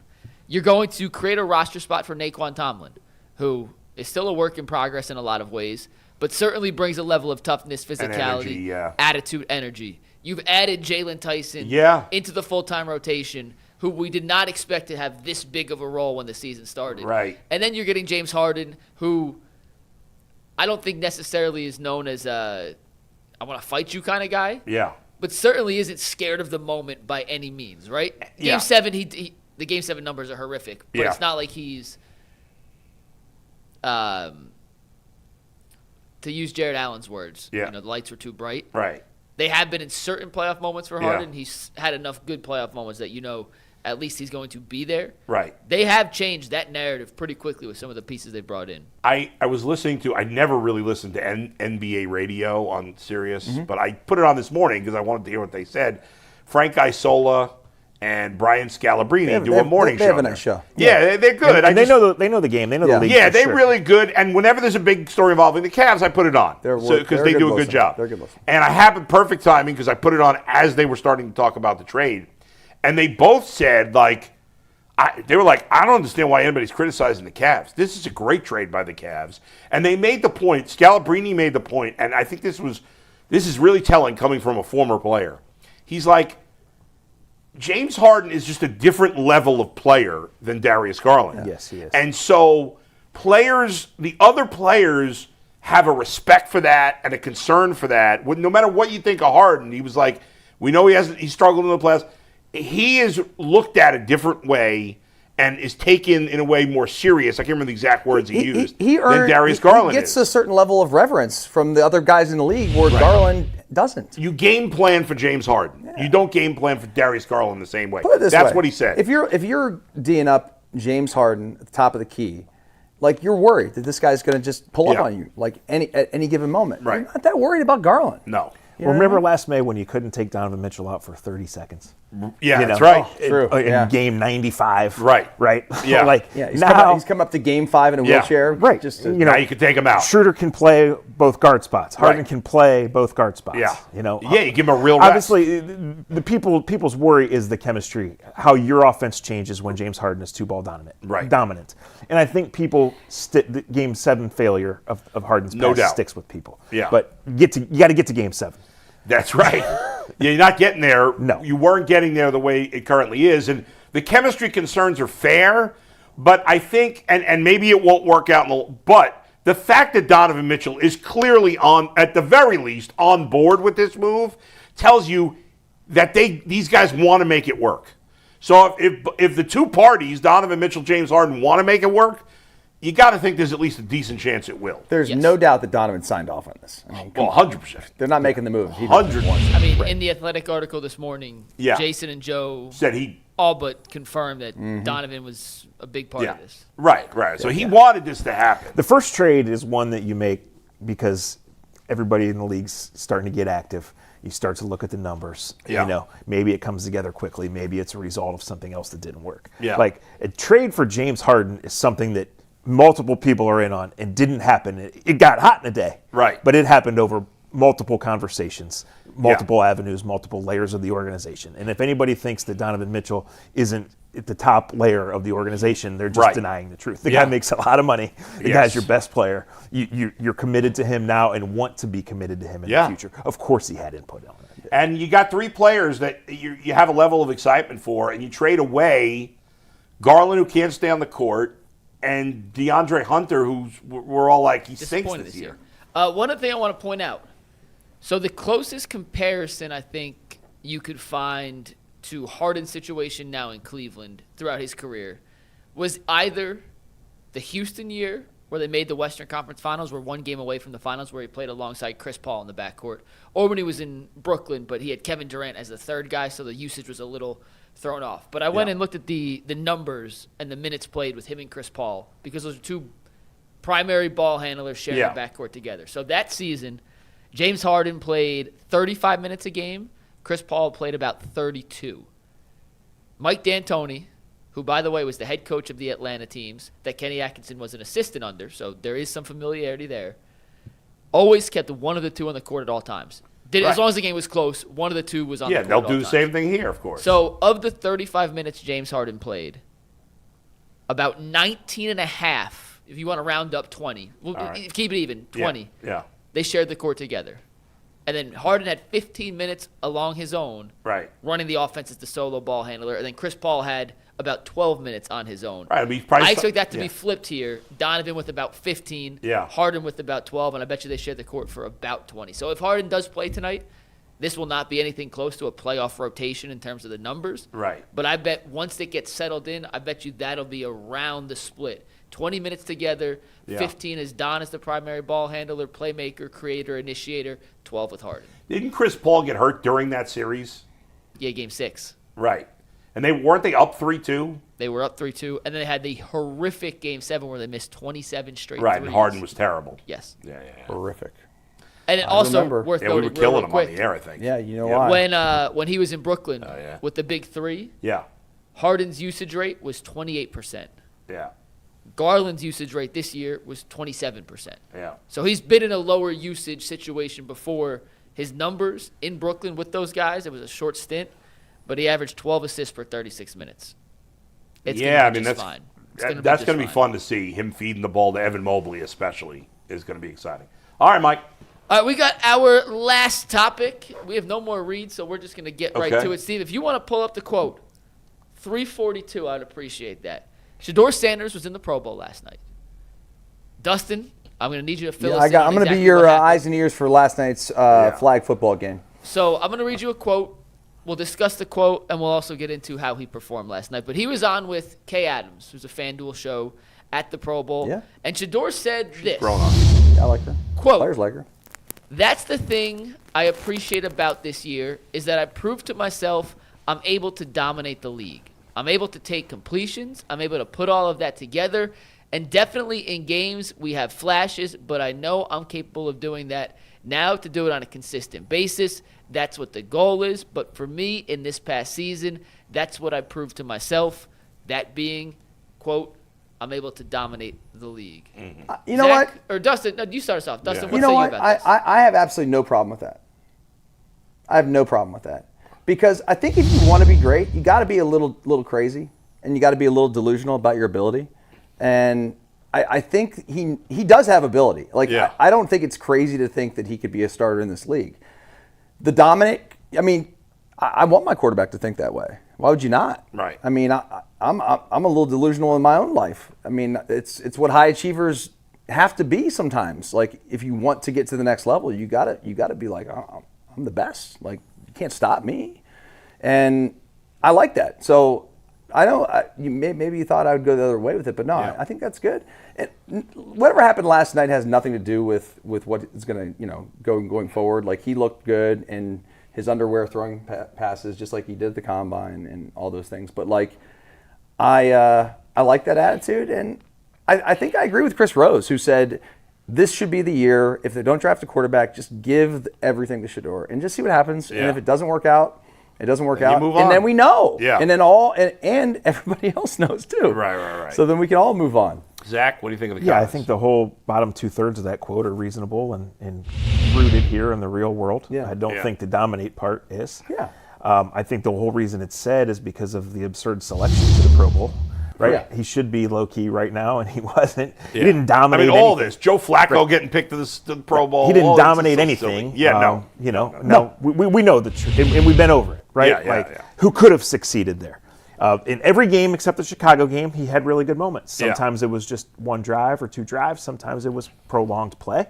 Yeah. Tennessee, he put up huge numbers and was really good. It was his own terrible interception that set the stage for that, but he brought him all the way back, and they lost on that conversion. So he had great growth experience. He has a long way to go and to grow, but pretty much what Dustin said. That one word stands out. But this is a developmental QB who's shown some good signs, who clearly has some talent. And we'll see. He should have that belief in himself, and he has had that belief in himself. But that I'm able to dominate the league, no. Yeah.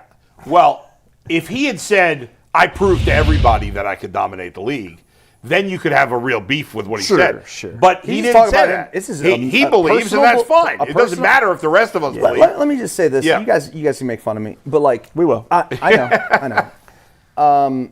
I'm obsessed with tennis. Did you guys know that? Yeah, I think so. I think I've heard that. So I am committed to becoming the best tennis player I can become. I'm never going to be a pro. I know that. It's not about that, but it's about pushing myself at my age to do, what I think is good. Right. Like, be a really good tennis player, and like I get opportunities to play with better players, and I when I get on the court with those guys, I like, it's like, wow, this is fast. This is great. Okay, but then I play, and then it slows down, and then I'm like, for example, last week I played with these guys. They're really, really good. They're 4.5 players. They're high-level tennis players. And I get on the court, and I didn't win, but I held my own, and it's the first time really getting involved with those types of players.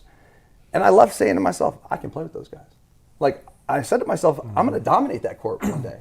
And I will.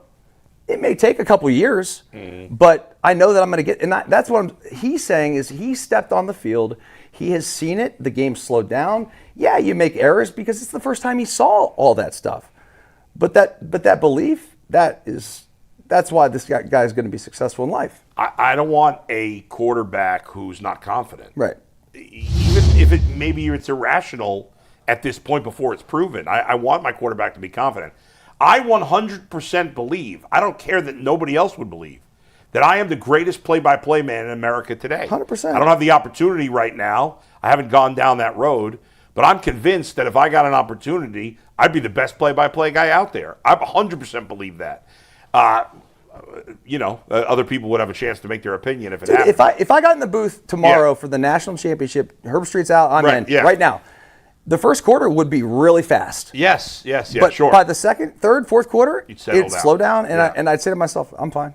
Yeah. Like that's how things go. And when you step up to the highest level of competition, if you want to be the best, you better be a little freaking delusional about how good you can be. Question now- for you, Dustin. Yeah. Are you going to cancel Tuesday morning tennis to go to the Cavs parade in late June? Oh yeah. Well, the parade won't. I'll be off the court by the time the parade starts. okay. Yeah, that's true. Yeah. It takes a no one said you while. can't do both. Maybe we'll do a better job of keeping the streets clear the second time. That was bedlam. I'll be that day. I'll be up in a helicopter again. Yeah, that's true. That was I'll be watching from Chili's. I'll fly down after. So yeah, no, I got nobody's really got any beef with what Shedeur said. He's got to be. He's proven it to himself. Now he's got to prove it, and he's proven it to his diehard fans. Now he's got to prove it to the rest of us. Hopefully, he will do that this year. We shall see. When I read that, I saw the small little, just a snippet that got spread all around social media, which was, I could dominate the NFL. Yep. Right. And I was like, I hope there's more to this. So I went and I found the whole quote. That's why I put the whole quote up there. It's fine. No and I problem. like my quarterback being confident. And, Yeah. I think the best players in all sports, especially the positions like quarterback where you're kind of out on an island by yourself sometimes, I don't want to say delusional confidence, but you have to have a little bit of extra confidence in yourself to be able to accomplish some of the things that you set out and want to accomplish. So I kind of like this quote too. When seeing it in the whole context of it, it looks a lot better than I learned I could dominate the NFL, and I have no issue. Dustin, how did you play last night though? Fill us in on what you Are we saw. really from breaking Chili's. down? Is this like ESPN Cleveland? I don't know that I doing have it. stats from. I mean, I'm not I didn't see a grossy. single I didn't play, so track I'm his curious. completions and interceptions and all that stuff. He looked good. I don't know. He's having fun. He's smiling. Yeah. The funny part was that all the veteran players love him. You know, I said, like, obviously it was silly that he got picked for the team, but we've seen a lot of players like that, but whatever. But I had said, it's the league trying to take advantage of him. He shouldn't go, but I was wrong about that. It was good. He got to hobnob with some of the best players in the league. I don't think anybody watching that game last night was like, this guy shouldn't be here. Yeah, right. It's At a this point, flag who cares? football Yeah, game, yeah, dude. yeah, It's who not. cares? It's not even an all-star game. So it was So fine. what are your takeaways from yesterday? You had something you say wanted to say about Jamar Chase. Jamar Chase made a defensive play. Yeah. At the goal line, an interception. Did you see this on He the? didn't get hurt, did he? No, he's fine. It was like a one-handed catch. It was an unbelievable catch, and then he returned it for a pick six. And then he did like a backflip corkscrew thing into the end zone, which is like the most athletic thing I've ever seen in my life. And I was like, wow, maybe they could use him on defense this year. So the Winter Olympics are starting. The next Summer Olympics, flag football is a sport. And these which is NFL guys awesome. want to play. Cool. Right? Yeah. Now, if you're a team, You don't want him to play. Well, we're seeing that. We see that in baseball with the World Baseball Classic, right? A lot of these guys. Right. I mean, it's mostly major leaguers. Right. We've seen it in hockey. We've seen it in basketball. Yeah. It'll be interesting with the NFL. On August 15th, I'm the Bengals. I'm not having Jamar Chase do much on August 15th, but I need him there. Right? I don't need him playing against England 63-0 and risking his ACL. Yeah, I mean, did you see? I remember there was a soundbite from because there's guys that play flag football high level, and some of those guys were like, "Oh, the NFL players wouldn't be better than us." It is a little bit of a different sport. Yeah, but still, right? I think if the NFL players actually, there's no guy playing flag football as a better receiver than Jamar Chase. of course not, but they may be able to beat them in flag football. If that makes any sense. In a certain setting, no doubt. Yeah, because of the way they can contort their it's body a different, or whatever. It's a different game. No, it's just a different game. So this kid at the Senior Bowl last week, John Carroll's Ty Montgomery. Yeah, right. He played college basketball, and then he was ready to give that up. LSU, he right? started playing competitive flag football because that was his ticket to get film, to get a chance to play college football. This is a thing that exists, competitive flag football. And then he was so good right away that he was presented the opportunity to turn pro and go on the path towards playing in the Olympics. And he turned it down because he wanted to still go back to college and play college football. Yeah. But it's a real thing. Before I write about it or talk about it more, I'm going to dig out the exact details. Right. But Ty Montgomery lived in Houston, was on a Florida-based flag football team playing in a tournament in Las Vegas. Wow. So And that's how he ended up going to Nicholls State and then John Carroll. And then the Senior Bowl and now the NFL. I think one of the best players on our U.S. women's team is from Cleveland. I can't think of her name now. Lizzie. Andrew, look that up. Geraci, I think, is her last name. I don't know. Maybe I'm making that up, but I think So she's from when I was in Cleveland. Texas, one of the biggest events of the entire calendar year, and I was working in College Station, was the state 7-on-7 flag football tournament, which was in College Station every year. Yeah. some of the kids that would come and some of the organizations that would come and the whole setup, boy, you would think this was a $10 million prize on the line with how seriously some of this stuff was taken. Dude, to real quick, to Zach's point, it is a different sport. Like, it's not apples to apples. And I'm not even sure if flag football and 7-on-7 flag football are the exact same, the Olympic sport versus that. Some of the kids that were the best at 7-on-7 from our local schools were nobodies when it actually came to Friday Night Lights. You got to remember, one of the biggest skills when flag football is pulling a flag. It's hard to do. That's true. So it's not like you're tackling somebody. Just because you're a really good corner and you can get your hands on somebody and you can tackle, doesn't mean you can have the hand-eye coordination to find that flag and to go grab that. Hard. You got to get a pull, dude. If you're corner size or kick returner size in 11-on-11 fully padded football, you're a pass rusher in flag football. Right. That's what it is. Yeah. All right, Mike. Super chat time. One thing before Super Chats. Yeah. C.J. Stroud cut off his dreads and is now rocking a fade. Will that bode well for him and make him a better quarterback in 26, or was that a bad decision? I think Earl would be the person to ask. Earl's probably not happy about that. Stroud will be all right. He was so bad in the playoffs, he needed to change something. Yeah. But yeah, he's a talented kid. That was crazy. He'll be all right, man. He's a young player with a lot of talent, and he's got a really good head on his shoulders. Like, he'll figure it out. All right, Mike.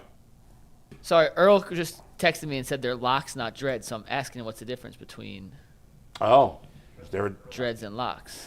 We got to get. We need G. Bush. No, we got Earl. We need Earl. Oh yeah, Earl's the authority. Where's Earl? Earl works from upstairs. Oh, Yeah. Okay. So, all right, we have time for Super Chats. Sly says, Game 7, Round 2, exit incoming for the Cavs, which would mean no further. All right. Well, So be it. He's very positive. That might happen. Mike But it was gonna McGee happen anyway. says, James Harden's going to help out the strip club economy in Cleveland a lot. I mean, do we have much of a strip club It's economy not in the Cleveland? best team. Look how far we've come. We're talking about Chili's instead of Gatsby's North and South.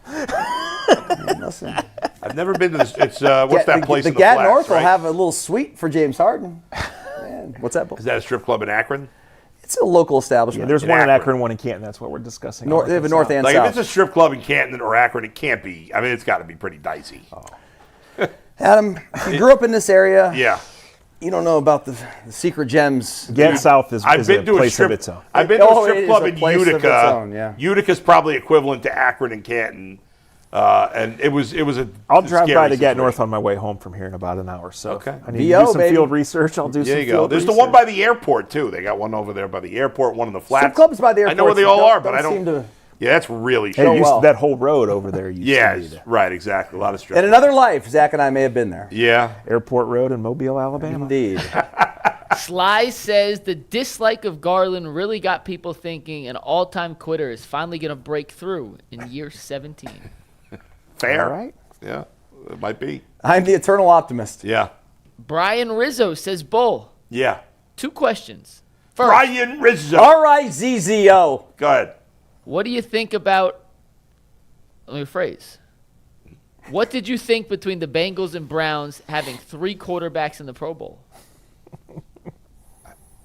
You don't know how to respond, do you? I mean, Shedeur Sanders and Joe Flacco did not earn a trip to the Pro Neither Bowl. Burrow. Neither did Burrow. Can we correct. stop calling it the Pro Bowl? Yeah. Okay. The Pro Bowl was an all-star game Yeah. that was played the Sunday between the Super Bowl Yeah. and the It last. doesn't exist. But This if was you're played gonna- on a Tuesday night, and it's a flag football Yeah, game. but there are people be like, well, he's good. He was a Pro Bowler. You know, that to me, they should just name the Pro Bowlers, and that's it. No alternates. Well, there's 2 reasons it can't go away. Yeah. One is the TV inventory. Right, But right. also, guys have contract things written in, and Right. that's how they're measured. But in if some you're regard. not picked initially, you shouldn't be called a Pro Bowler. I agree. And you're right. Even Burrow, who was played well for the most part when he was healthy, should not have been in the Pro Bowl Andrew either. Berry's made 44 draft picks. 2 have played in the Pro Bowl. Shedeur, Jeremiah and you know the other Owusu one. Koromoa Yeah. and And Shedeur. You should have to. You should have to say if you're like in this situation, Yeah. you're Shedeur, you're a Pro Bowl sub. I mean, it should have to say sub next to your name. You shouldn't Yeah. say Pro Bowler. Yeah, it's Yeah, no, I agree. When you walk in Glen Oak High School, there's a plaque and it says Dustin, everything was all state there. Yeah, That's right, not right. the same as all state honorable mention. That's right. right. Yeah. First team, Adam. Yeah, Pro Bowl honorable mention, whatever. But again, he didn't even earn that. It's not. It just is what it is. I'm not picking on him. Neither did Joe Flacco. No. Go ahead. You see Justin Fields turned it down? Oh, yeah, Justin Fields. I mean, they were asking anybody. Right, he got benched in like October. I mean, it's crazy. Yeah. He didn't. He if he took that, he'd be embarrassed. Sure. Yeah. Yeah. It The worked other out question for the Rizzo NFL. had was, have you seen The Rip? If so, what do you think? Man, I got everyone talking about it. The Rip. The Rip was good, not great. It was good. I mean, it was fairly predictable, as action movies tend to be. But it was entertaining. So It's if worth you're watching. someone like me, Yeah. I'm not a critic like you. Yeah. But I love Affleck and Damon. Affleck. Yeah. Ben Affleck and Matt Damon. Yeah. I love those guys together, especially. Yeah, so, it was good. So I'll probably love it. It was good. Yeah. If you're saying it was good, then I'll probably say it was great. Yeah, it was good. I mean, I liked it.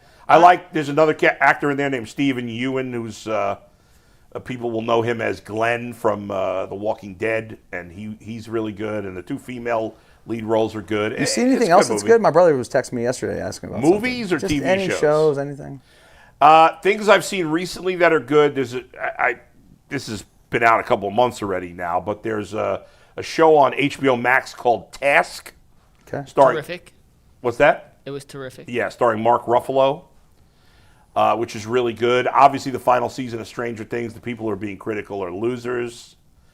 And right now, I'm watching season 2 of The Pitt, and I'm watching the new Game of Thrones spinoff show, whatever the hell that's called. I can't remember. Night of the Seven Kingdoms. Yeah, have you watched the end of the last episode yet, Anthony? I haven't watched the newest episode. I'm waiting until Bree gets here this Okay, weekend, well, I but I won't tell love you, the show so far. Anyway, so far so good. It was some interesting stuff.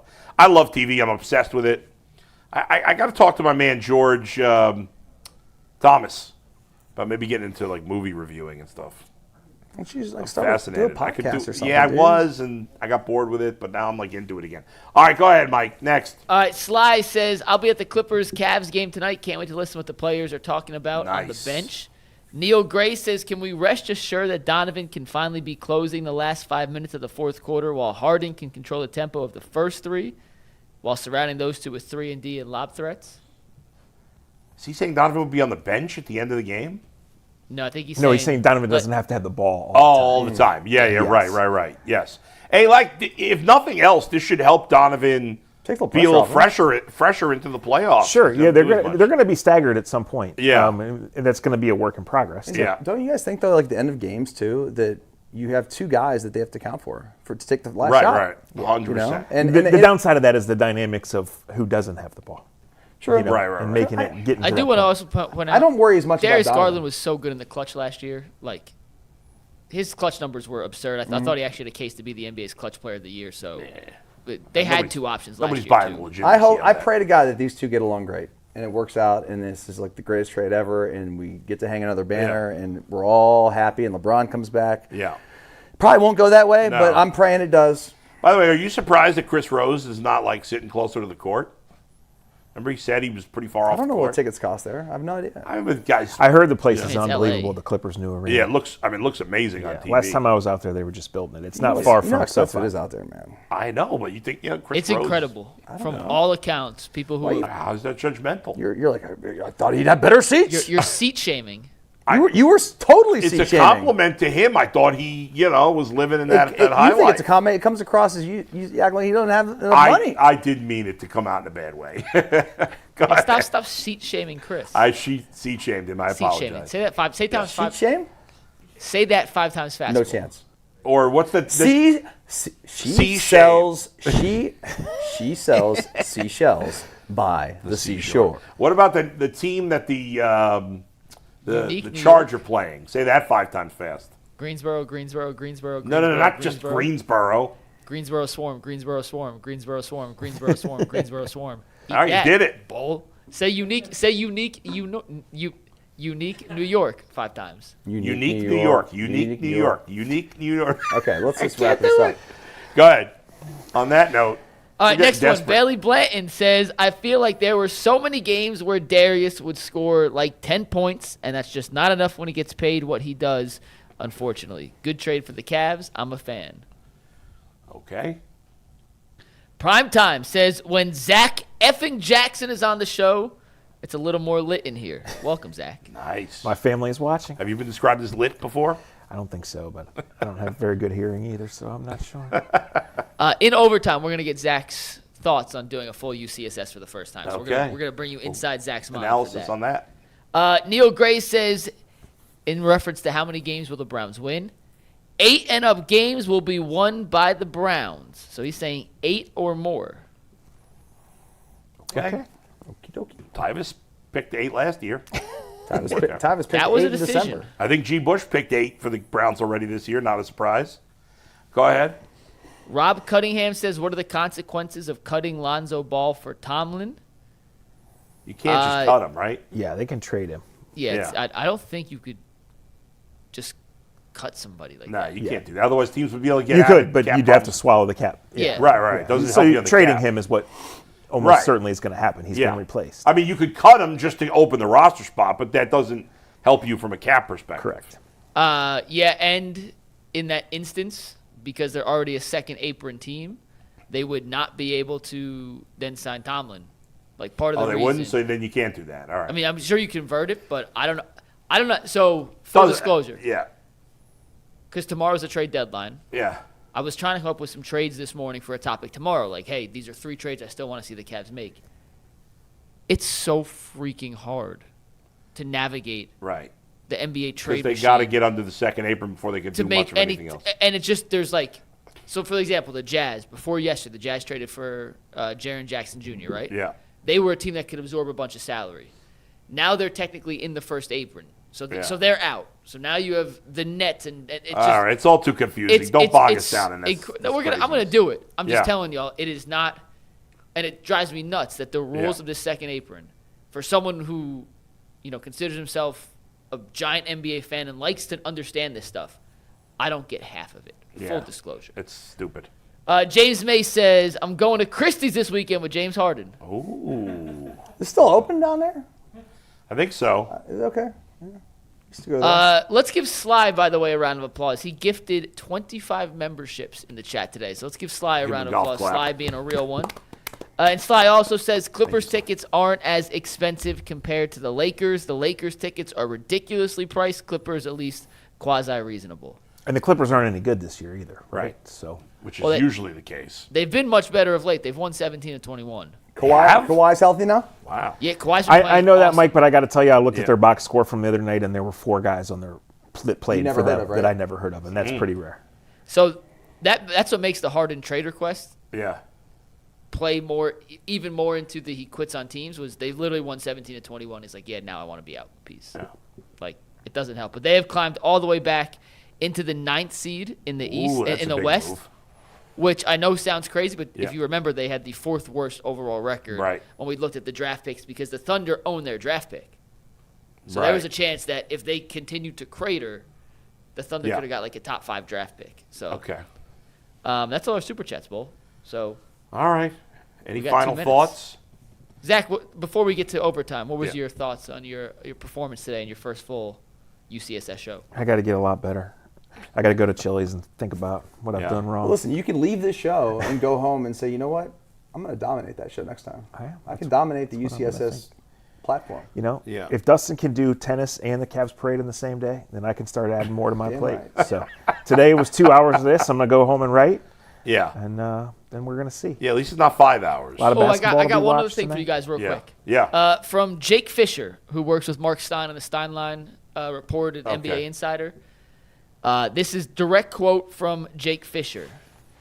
If Don wants it, it's happening, said one league source with knowledge of the Cavaliers' inner workings. And in the same article, there's talks about Harden declining his player option for next year and signing a 2-year deal with a number, quote, equal to or less than what Garland would have earned, aligning his timeline exactly. So that was part of the talk we had yesterday. You know, do you have to extend Harden? What does that number look like?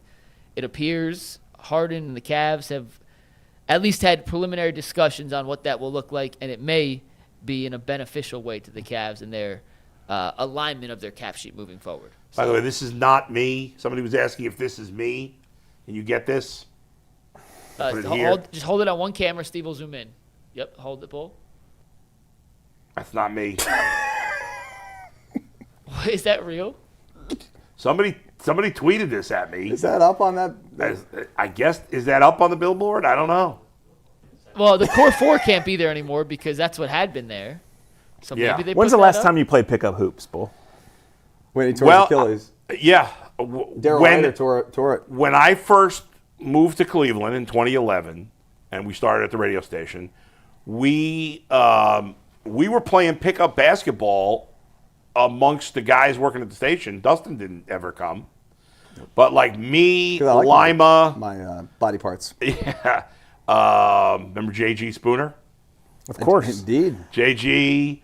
I'm trying to remember something that Darryl would play. It was a who's who of not good basketball players. And Keith, I think, played a couple of times.